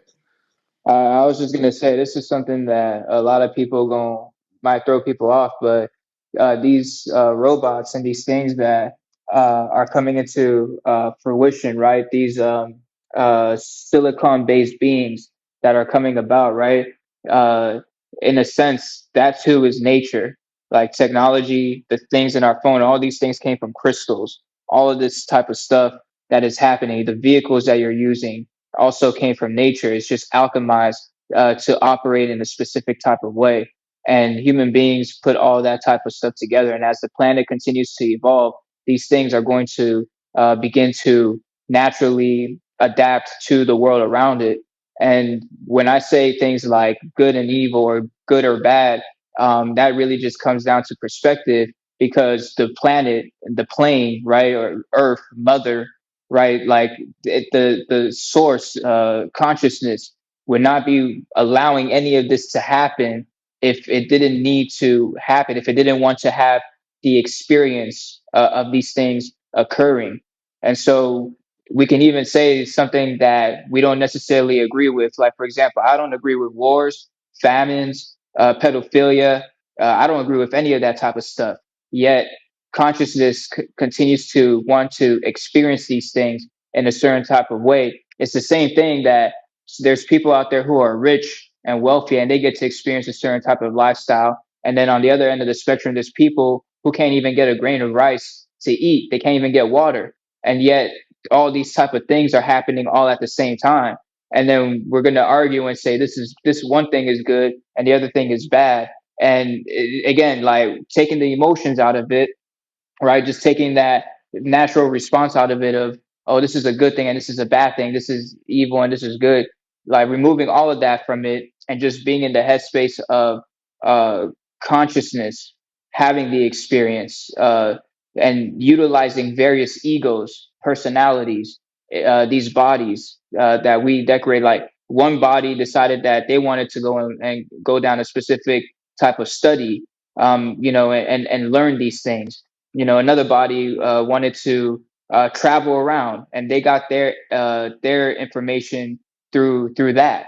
And all of it's not to say that this one way was good and this other way was bad, right? So when we begin to move out of that spectrum of good and evil and we return back to oneness and to consciousness, then we can really begin to look at things from the headspace of the creator.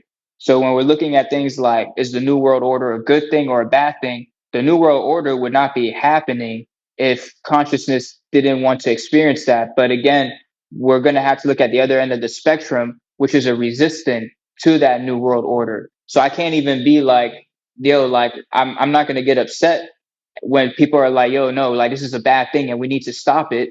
You get what I'm saying? And again, like if collectively, if the collective circuitry, if the collective consciousness is like, we don't agree with something, then it's bound to sway and move into that specific current.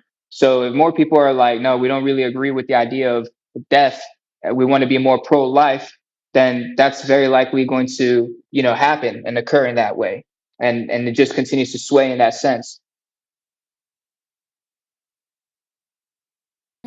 I agree and disagree. I agree with a lot of the things that you're saying, but I think that in this new age, we have to be very specific. And I think sometimes we think that this concept of, everything being good is confused with everything having a purpose.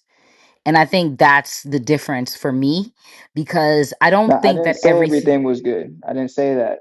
That's not what I said. Okay, well, everything being natural,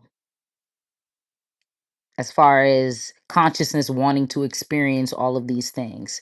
I do agree with that part as far as like consciousness experiencing all these different things. But at the same time, I feel like that's why we have certain resources that we've been given that explain human nature. And we call those, unfortunately, we call them religion, but really they are timelines of humans' history so we can see the cycles of where we've been going wrong over and over and over. There's nothing new under the sun. And we say that because of the fact that we see civilizations go through periods of um, creation, they evolve, they get to a golden age, and they decline. And it's unfortunate that we keep missing the fact that there are extreme parallels between every civilization and the way they go through this cycle of birth, gold climax, and then decline. You feel me? And we in the United States, we're going through a similar cycle. Every society does it. And we've been given these tools not as something to, beg and constantly pray to, but as resources for us to see the timeline of what is going on so we can be aware of what we need to do. And I don't think that being mixed with robotics is something that is natural. I think that it's natural for humans to create, it's natural for humans to think, but at the same time, everything that can be good can also be used against humanity. The same way religion has been used against humanity, the same way weapons have been used against humanity. You know what I mean? So that's my thing. I think we have to be just a little bit careful when we say like, okay, that's natural. It may be natural for us to create certain things, but it doesn't mean it's natural for us to mix our biology because when we want to, if we're saying staying natural, let's take our food. We complain about organic food Miss and eating. Melissa, can I interject for a second? No, let me finish Messing? one Who's second. mixing I'm up in our almost done. stuff and I'm our almost food? done. Just give me 60 seconds. Who's You just hold mixing it that up thought. though? If you're not the hit dog, don't holler. Don't worry, because Mugen was the one who initially posed this point. So if you'd like a rebuttal, just give me 60 seconds and I'll be done. All right, 60 seconds counting. Okay, yes, Chief. So when you take like organic fruits and vegetables and things like that, and we see that they're genetically modifying them, that's an example of things that are no longer natural. So if you're doing that to human beings and you're modifying them genetically and you're adding things to the creation that they would never be born with, that their genome cannot produce naturally from a woman's womb, that's not natural. And I'm not saying that it can't be used because there are people who've lost limbs who want to regain the ability to do certain things. But we also know that that technology can fall in the hands of other people who use it for their own things, like putting it on military personnel. You know what I mean? Or using it or turning people into super spy type shit. 60 Like seconds is so. up. Oh damn, you have no self control, Now but I you just need got you it. to land right quick so I can go ahead and rebuttal. I just gotta say who's mixing it up. Who's the scientist that's fucking with our food? Well, you need to Who's learn. doing You that? need to learn self control. But go ahead. Who's doing that? That's what we want to know. You asking who's the ones that's doing it? It's the scientists. It's the ones that's experimenting on the monkeys. It's the ones experimenting on all the animals in the kingdom. Those are the ones that's experimenting and trying to come up with cures to regrow a limb or cures to regrow an amputee. That's all. I don't want to keep going. I'll land my jet, And helicopter, whatever you want just to to call it. add something along to that point, right? When we were young, and I'll say majority of the people, right, when they come into this world, they're given specific shots or they're given things, and they say that these are things to help prevent diseases from entering your body. But in that moment, you've automatically been altered. Like everybody in here has probably had their DNA altered from that very moment. So we're not, in a sense, right? Yes, we are natural, but we put things that are not natural inside of us. And, these things might be, causing issues in the sense of like, human beings aren't living as long. It might be causing side effects that are affecting people Might be later on in causing their side lives. effects. Did you say might be? It could, yeah, potentially. Yeah, there's all I'm saying is that there was something that was not natural that was put into your blood and into your body. And now you have that, and that definitely creates an aversion to your natural state. The argument is being made that since man made those substances, that those substances are therefore natural because man being natural is creating these They as a are. part That's of what the I'm asking natural y'all. evolution. Whatever And it so, is, no, but I would beg to differ, and the reason I would suggest that is we don't have any examples of anything in nature that is destroying the planet, that is doing things that when we do things that are against the planet, that is against nature.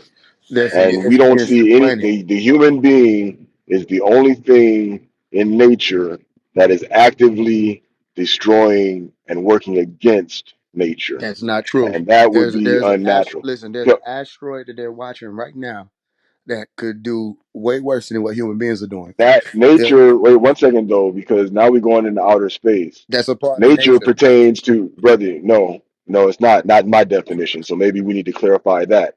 Nature pertains to everything that comes off of this planet and that is inherent to this planet and the ways of this planet.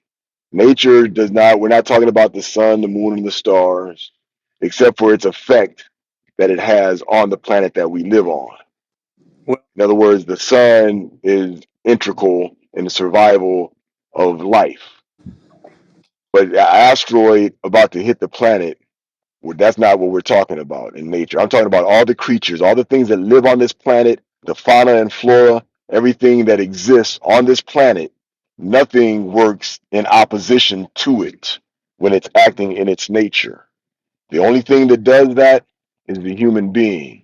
And that's why I brought up the example of plastic earlier. I know it's trivial, but that does not that is not natural. Even though man can conceive it, just because man can conceive it doesn't make it natural to this planet. So, we So were that's what playing you with mean. Okay, definitions. so that's what I'm saying. So who causes the asteroid? Let's talk about it. If you can, like, come on now. What man causes the asteroid to make contact with the planet? I mean, we don't even have to look that Nobody far. does. What does that even have to Yeah, do with the point? I noticed that when nature. you bring up a No, point that's like, Black wow, was you know what I mean? correct. People Nature feel just feel deals like with the let's like planet, omit right? the point and let's like Nature only disqualify the deals with point. the planet. It doesn't deal past the filament, right? And then so Melissa had a good point too about how things can be Yeah, natural, I was still but speaking. I also but know it might also not be seem like I was. harmful to you. So think of something Can natural you that hear is me? Is my harmful to microphone Just you, let a working? new right? voice go. Just let him I go. would like to let a new voice go, but I would Yeah. also like to finish my point. So Melissa was making the point that something can be natural and also harmful to you. She was trying to make a distinction, right? And so just to clarify for the audience, to give an example to that, right? A volcano is natural, right? A tidal wave is natural. But find me somebody that would want to experience that, right? Swimming in the ocean is natural, but 90% of the people that do that in the deep sea drown, right? You swim deep enough in an ocean and a shark is going to kill you, bite you, whatever. That is natural, but it's not a pleasant thing. Do you see what I mean? Burning up in a fire, West Coast, LA, San Francisco, natural, not a pleasant thing. Now, all things that are natural are pleasant for us, but in the science of it, right? And Black was correct. This is where natural science comes from, right? First, it was a philosophy, then it became a science, which is what, what's his name? Brother Jerry was trying to get to, right? It comes full circle, all of this. First, you study nature itself, and that's what human beings did. And from that, it became a psychology, right? From a psychology, it became a science where there were enough tested methods, right, of the scientific method, right? Between what humans do and what animals do in contrasting and comparing, right, that people found a methodology over time. As Melissa's point, right, as she pointed out, that became religion. And before that, it was known as alchemy, right? At a certain point, it developed enough where it became what we call science, right? There's different types of nature. And Brother Jerry was correct. In the letter of the law, legally, when people talk about the nature of a thing, they're talking about the sex of a thing, right? It's unnatural, as Melissa pointed out, for an adult to do something with a minor. So when people say that's an unnatural act, right? Up until the 60s and the 70s, usually that dealt with sodomy, right? The P word that she mentioned, doing things with little children, right? Or animals.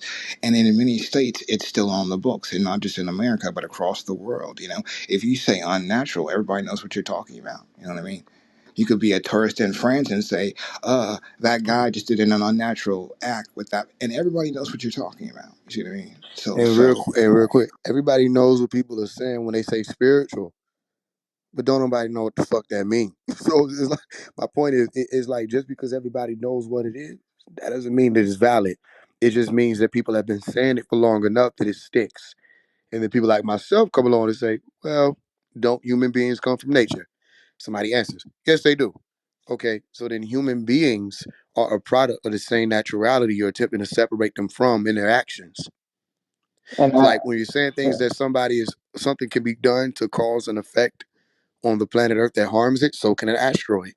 And you don't So have to go, and I want to add that you don't have to go that far to for the planet to, like, just human beings aren't the only ones that cause harm to the planet, because the planet also causes harm to itself. Like a flood can destroy a lot of nature, so can a volcano, but that ends up, things end up growing back. You know what I'm saying? So natural disasters do happen. These are disasters that are natural. So when the planet is doing that, when a lion hunts an animal and kills it, we're not looking at that, and we're not being like, oh, this is bad or evil. We're just like, oh, this is natural.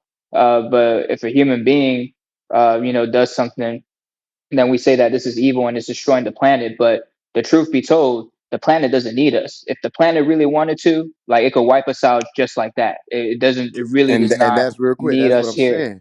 The Yeah. planet is doing that. It just so happens that the same human beings that we're talking about who have the potential to cause destruction to the planet in some way are the same human beings who've attempted to save their ass along the way. That's where your advanced medicines come from. Your advanced technologies come from. Your advanced civilizations come from. Your underground civilizations come from. Your escape methods come from. Your space stations. They're trying to leave. They hit your car on the road and they're trying to leave. So I'm telling you something. If you're saying that human beings are not natural, the advanced mind that is mine here is just saying human beings are out of place on planet Earth. So it may not be long. That's all I'm saying. Okay, if I'm wrong, right now, delete asthma pumps, delete the breath machines, the ventilators, delete hospitals, delete advanced technologies, delete AC, delete anything that y'all have set up on the planet that allows for water to come through your societies, any plumbing system, delete that. Delete anything that man put their hands on to craft or draft these new realities. Uh, And then will y'all survive another 30 years? Or will the population decrease tremendously? I, That's my point. Let me I say think That we, this, I if think I could jump human in. Go ahead. beings. Oh yeah, go ahead. Because real quick. Let me land it. Everything I just said, delete human beings made, including these phones. Delete them. Delete Wi-Fi.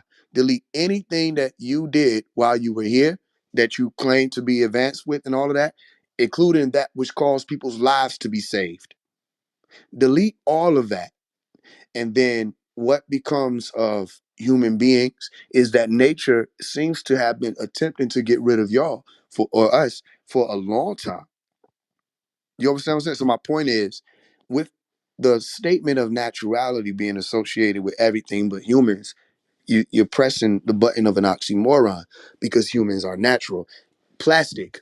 Let me ask the brother Black Rage. I'm not saying you know about this. I don't even know all the answers to. What is plastic made of?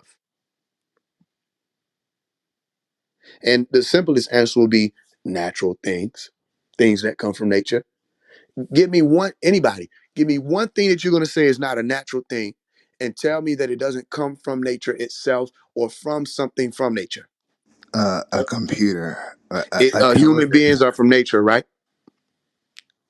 Well, The parts are from nature, but it being a symbol, right, is not natural. It's No, I not didn't ask if it natural. was a natural. Listen, The okay, okay, it's did like it come from nature? without human beings, where do you see televisions coming out of the soil or dropping from the Okay, sky? exactly. And without elephants, where do you see the big footprints in the mud? Okay, so like when we talk about transhumanism and the vaccine, like Ray Kurzweil, is it natural to stick machine parts in your brain, in your body? Who's doing it? Is that natural if we know that there's a certain You're not. You toxicity? understand? You're not answering my But see, question. science says if you put metals in the body, there's blood toxicity, and it's going to kill you.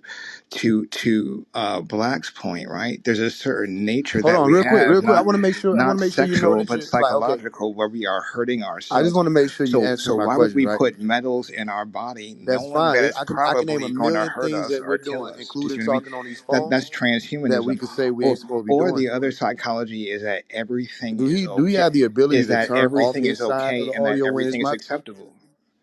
Well, see, if that's your position that everything is okay, here's my question. Then why do we have laws? Why do we have laws separating what is natural and what's unnatural? Psychologically, right? Why do we separate people and put people away based on morality? If everything is accepted, then what's the point of laws then? Okay, so I'm grateful to You see answer what I your mean? Then question. everything should just be accepted, I can literally tell by that deep breath you which just is took, why you we can hear me. separate people from doing certain things that are What's unnatural, wrong with you, man? like mass murder is not natural. Walking into a shopping mall and mowing down It's 30 not people natural to is debo. not natural.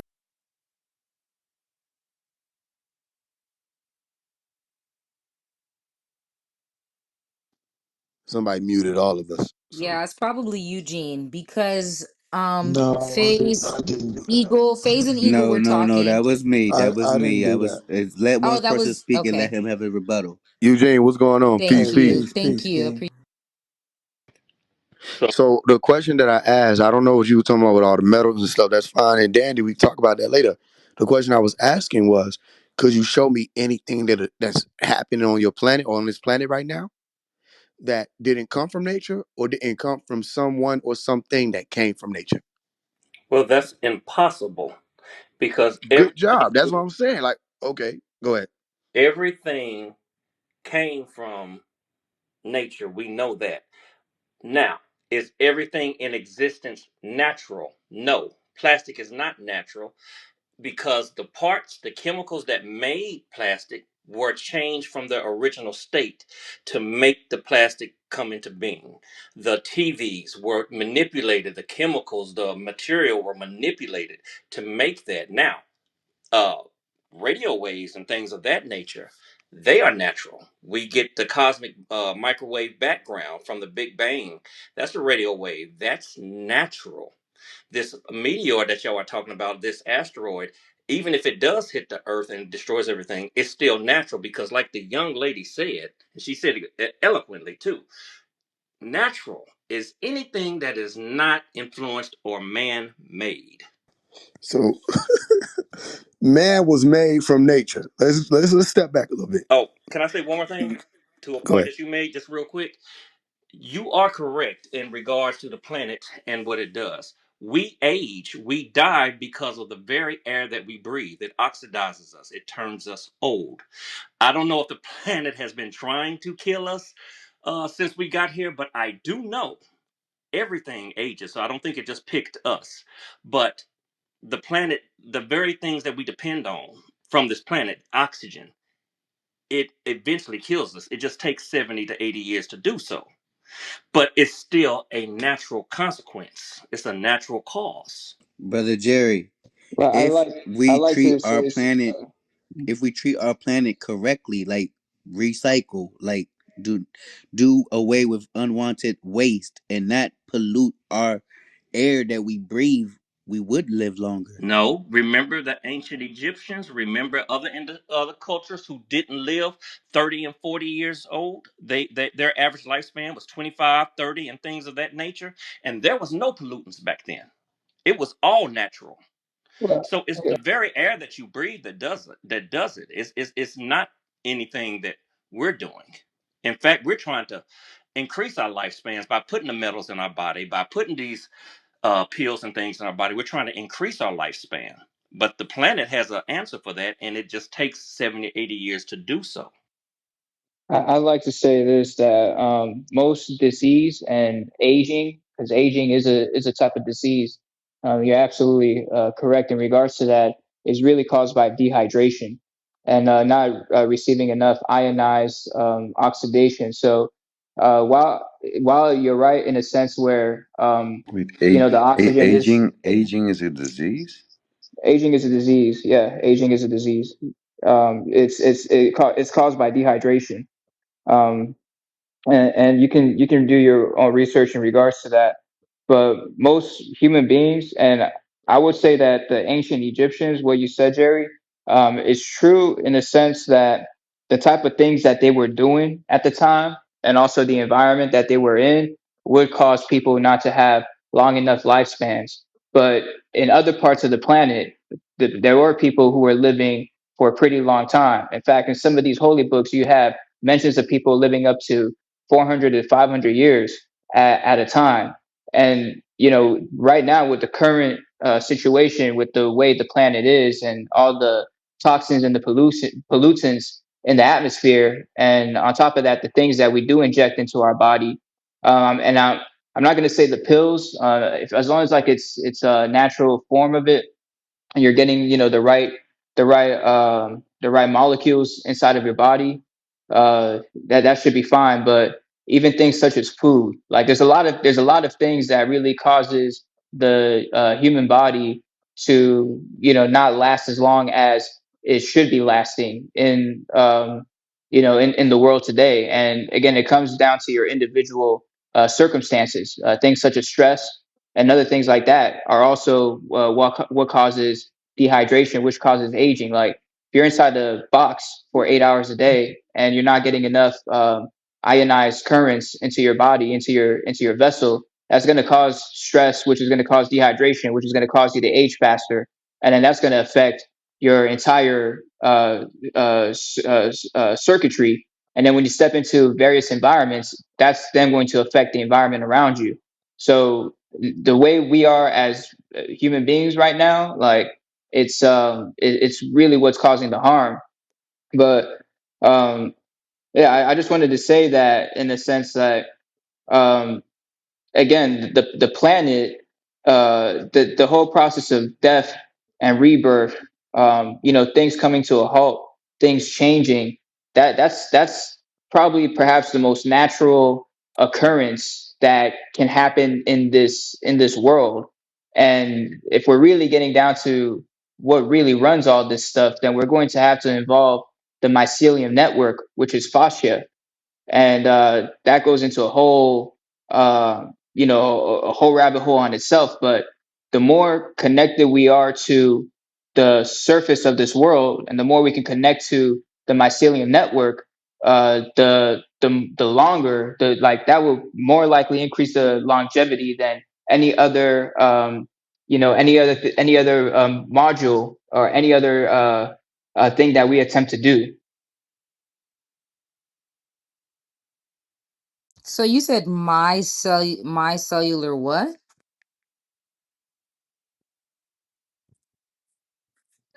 Yep, mycelium network. Yep.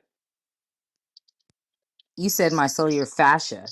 Mycelium network, and then there's fascia inside of your body. And if you look at the fascia inside of your body, it looks exactly like the mycelium network. So the fascia that's in your body is a connective tissue. Hmm. Yeah. So you And saying the that? mycelium network is connected to everything in this world. Everything. That's how the trees communicate. That's basically how all of nature operates. Like the mycelium network. There's a documentary on Netflix that I would recommend you guys watching. It explains this into further depth. But the human body has its own mycelium network, and that's the fascia. That's all these nerves that are interconnected in that way. So the human body in itself is a form of a mycelium network, and yeah, it gets pretty interesting when you start thinking of it in that way. But now we're going into the molecular fungal talk, and Yeah, it gets pretty deep when you think about it. Give her examples. Okay, so for people who've never heard the word before, so think of a mushroom. Like if you've ever seen the movie Avatar, in the movie Avatar when they're connecting with the braids in their hair, it's Yes, very I know what he similar. mean. I know the word, but the Okay, okay, I science got, is skewed. That's my thing. The I got. previous gentleman, I'm sorry to cut you off, but the my cellular network, yes, I totally understand that. But the fascia in the body is what covers the muscular and skeletal system. So the fascia is one thing, but you have an intricate system of nerves that is running through every single part of your body, and the fascia and the fascia is an intricate part, but I think there are actually more intricate neural networks that are in your brain and that run from your spinal cord to other parts of the body Yeah, the than I would parasympathetic say. nervous system as well. Yeah. I would Yeah, say your so that teeth. and right. And so the fascia, I wouldn't necessarily go around telling people like the fascia and the mycelial, because that I don't think that's the specific network that Well, it's the they're it's the ex, it's the external, because it's what basically holds in all of the other parasympathetic nervous systems that are inside of the body. So that's why yes, I utilize fascia, and because true. that's how the light gets into our carbon based essence. Yes, but also if you take the fascia off the body and the skin, the human being won't die. And they'll still have a series of other intricate neural networks that are going to keep them alive, that we rely on to keep our hearts breathing, our brain moving. So I'm not here to argue with you. I'm just saying, just the word fascia and then connecting it to that concept of, the mushroom and all of that stuff like that is I get both theories, but that part of the body that I'm a exercise physiologist, so I'm just a little bit sensitive when people are like, "Well, the fascia does this," but yeah. So I'm just saying, like, I don't think that that is the neural network that is the parallel to the to mushrooms. But I see what you're saying. Now, the second part that you made, I do agree with the first gentleman as far as being like oxygen is actually what's aging us. And do we know that because of the fact that we can study VO2 max, and VO2 max decreases as you get older. So one thing that I learned in school, and I'll never forget, is that you can measure somebody's death based off of how fast their heart rate is. The faster your heart rate is on a consistent basis, the faster you're going to die.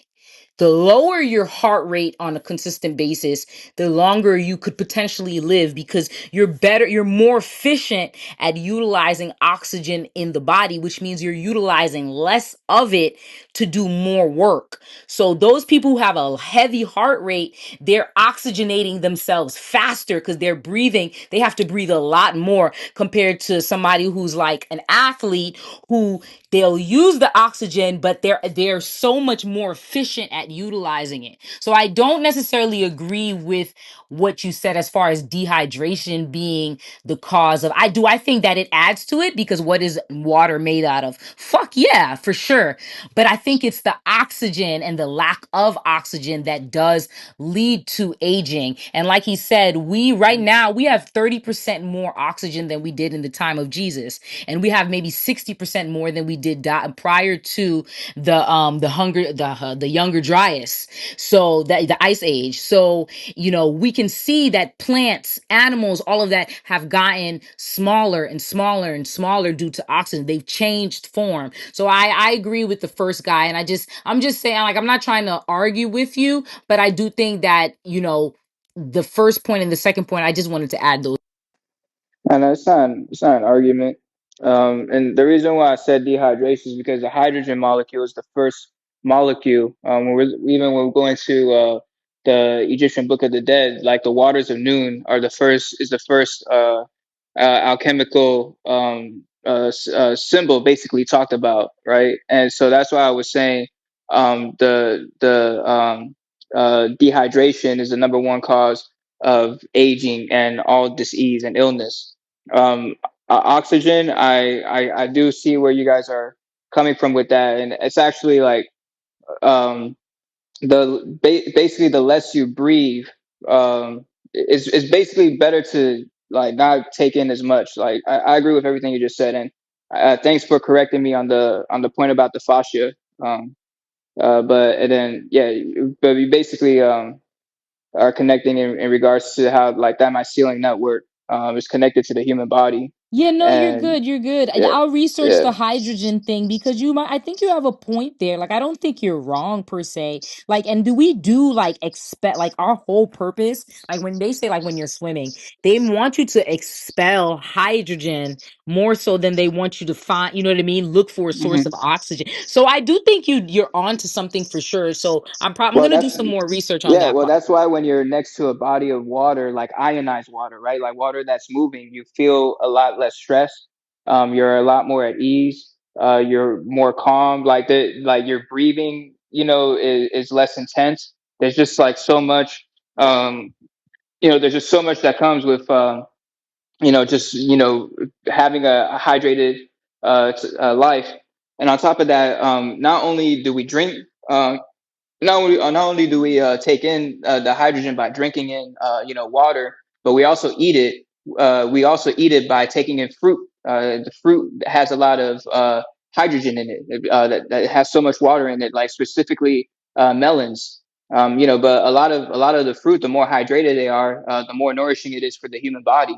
And that's why a lot of times, and especially in this day and age, in the spiritual community, a lot of people are moving more towards these modalities, and basically whatever the ego can do to basically stay in this vessel, in this vehicle, the human body, for as long as possible. It's what it's attempting to do. And H3O2 is basically the primal source. The more of that you have in your body, the more of a chance of you having to stay young, less stress, and um, yeah, like like less causes of disease as well. Even if you do end up having to deal with a disease, the more hydrogen you take in, the easier it is for you to overcome it. That's why people say go on water fast and stuff like that all the time. Yeah, that is true. Especially the part about the fruit. And so I do agree with that. Like, that's why I feel like we're dealing with so much like tampering of our food source, tampering of our water sources, fracking and stuff like that, because those are the things that are giving us the vital nutrients, the soil, you know what I mean? So, no, I totally agree with that. But you did make this point you said as far as like lifespan. Do you think that with where we are now with the technology, like, the quality, do we have a better quality of life even now with the lifespan we have, or did we have a better quality of life back then despite the shorter lifespan? Um, Again, I think it really depends on a number of factors, right? It depends on your lifestyle ultimately, right? The more ionized you are, it really depends on your lifestyle. Like people who are living in a stressful environment, they're barely getting any hydration. They're in environments such as like cities that barely have any nature in it, any resourceful fruits. Most likely, they're getting their fruits from the grocery stores that are GMO, right? I expect people who live this type of lifestyle to not live as long as somebody who is living more of a nature-based type of lifestyle where they're growing their own fruits. I would say more of a mindful lifestyle, even down to the type of clothes that they wear. The type of things that they put on their feet. Something that I like to do. I like to wear these bamboo slippers because it makes me. All I feel is the earth when I walk on it. But things like that, like when we really look at the way that most of us are living, it's not necessarily healthy. And so the more, and I'm not saying if you live in a city you can't live a healthy lifestyle, that there's definitely ways to do that. You just have to put in a little bit more work, as to if you're just already naturally in an environment that that provides you with all these molecular substances. But just things that are natural, like grounding, getting enough sunlight, moving the chi around in your body as much as possible, getting rid of stagnant energy within your body, just doing a lot of somatic healing. Like there's just so many ways to that. If you're doing that consistently and you're taking care of your body, you're nourishing it in a way where you're just giving it as much hydrogen as possible, then and antioxidants as well, then I believe that you have the capability of living a pretty long life compared to others who might not even make it to 60. So it really depends on the individual. So I don't want to say that we have the capabilities to last longer. Even though there are some people, like there's this guy, he's like 40, and I forgot his name, but he uses technology to try to keep himself young. Like he's trying to find this immortal way of living by using technology. I think he's just trying to I think it's a marketing thing. Personally, I would be more impressed if he was like 80 years old and he was doing that and he looked the way he did. But when I look at him, he looks like he's 30 something, So it's like all that money and all the effort that he's putting into trying to keep himself looking young is utterly useless, because it's like it's too much marketing involved. It's too much of a scheme to me. Whereas if you're just naturally utilizing, the main components such as hydrogen, carbon, and nitrogen, then these things will allow you to basically hack into the fountain of youth and just live as long as possible. And even when disease does arise, it's very easy for you to beat it, just removing all that stress from your body and in various ways, whatever works for you. You talking about that guy, that entrepreneur, not entrepreneur, he's like some tech CEO who's trying to like reverse his age. Yeah, that guy. Yeah. Yeah, I looked at him, and to be honest with you, he looks older than where he started. To be honest, he just looks more fit, like he's been Yes. working out, but he doesn't look younger. He looks like a more fit version of his older self. So, Yes. yeah, He's no, just I been working out. right. Yeah, I Yeah. 100% agree. And so, but I think like, so that's the thing. Like, I've been doing like a lot of research, and I think that like now that we've entered into this age, like we're so my thing is that everybody is like always asking questions and stuff like that. But like I I kind of feel like, I'm not gonna say like I know it all. I don't feel like I know it all, but at the same time, I feel like we're in an age where this is all the things that are happening are representative of the age that we're in. Like we just came out of the age of Pisces. Now we're entering into the age of Aquarius. And we're seeing all these things happening, but it was like we said previously, is it a matter of good or bad, or is it a matter of like a purposeful happening, like everything that's happening is for our good? So it goes for me to saying like, okay, so when it comes to the food, like if you see like in the like before 2020, like before the pandemic, like really nobody was vegan. Everybody ate meat. Vegan wasn't really readily available. At most, you had people who were like pescatarian, Rastafarian type stuff. And like it's now in the age of Aquarius, like we're starting to become more enlightened. This is an age of truth. And you see, veganism is very prevalent. People are starting to eat healthy. We're more aware. So it's like I'm watching these things unfold, and like I understand how long each age lasts, and I realize that each age is defines how we're going to move as a collective. Like as much as we think we can evolve past the age of Aquarius already details what's going to happen. And then we also have these tools and these resources that we call creation stories or religion and stuff like that, that also tell us a timeline of some of the things that are going to happen within each age. So it's like as far as the food and things like that, I feel like it is like just part of the normal cultural revolution that's happening. And as we evolve and get through this age of Aquarius, we're going to see like we get to the point where maybe everybody is vegan. And then after that, people are like fucking raw vegans and fruitarians. And then after that, people start living off sunlight and things like that. Like we're progressing as a people. Yeah, go ahead.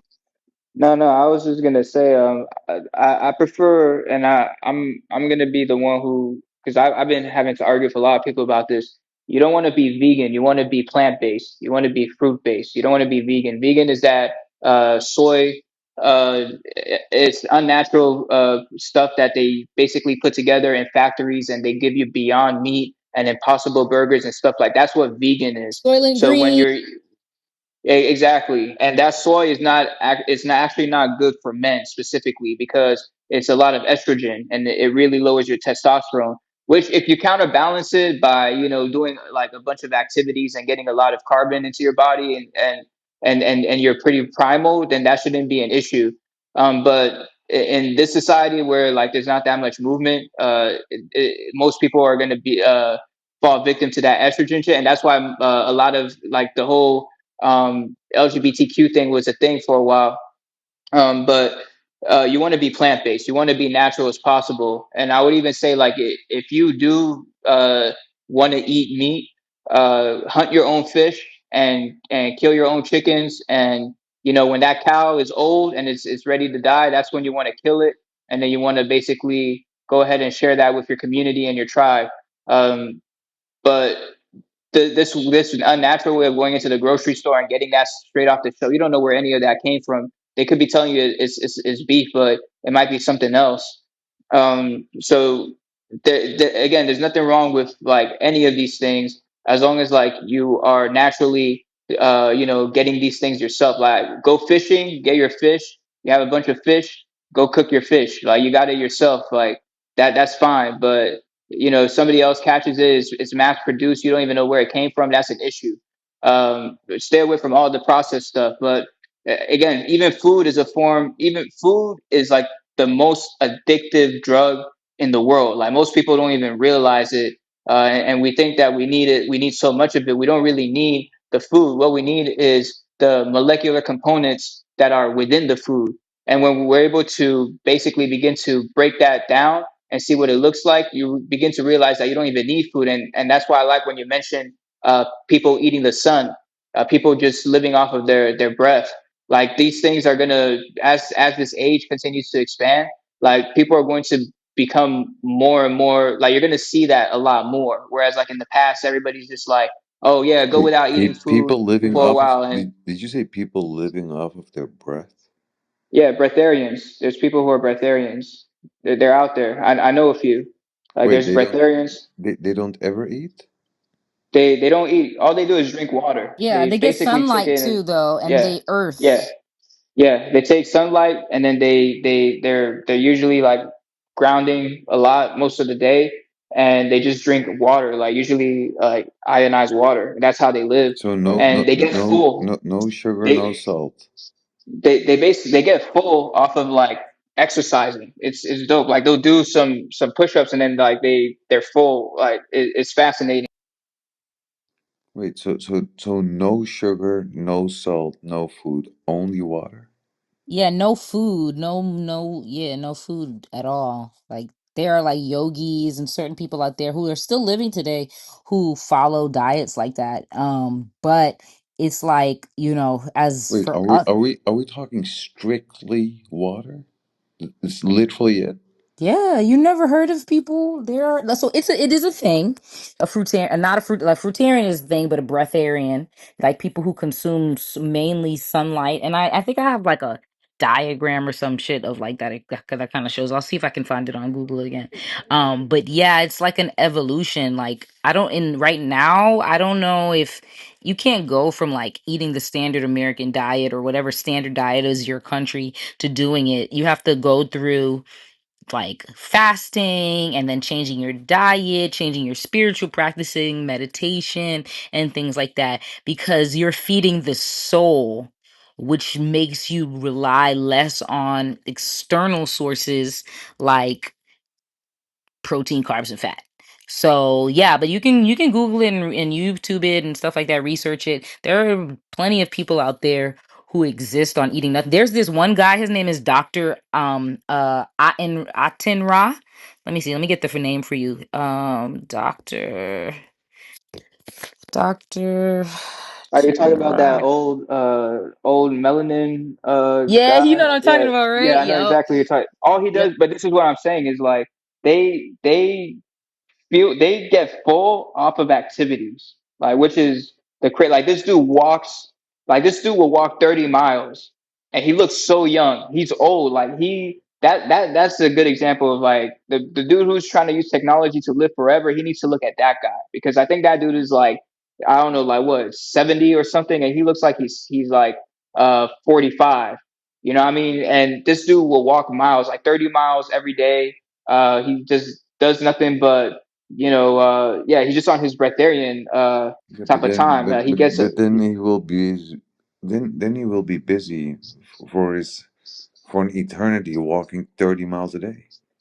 well. I mean, that's nothing to him at this point. That's just like that's like foreplay. You know what I mean? Like he Wait, that's 30 miles a day.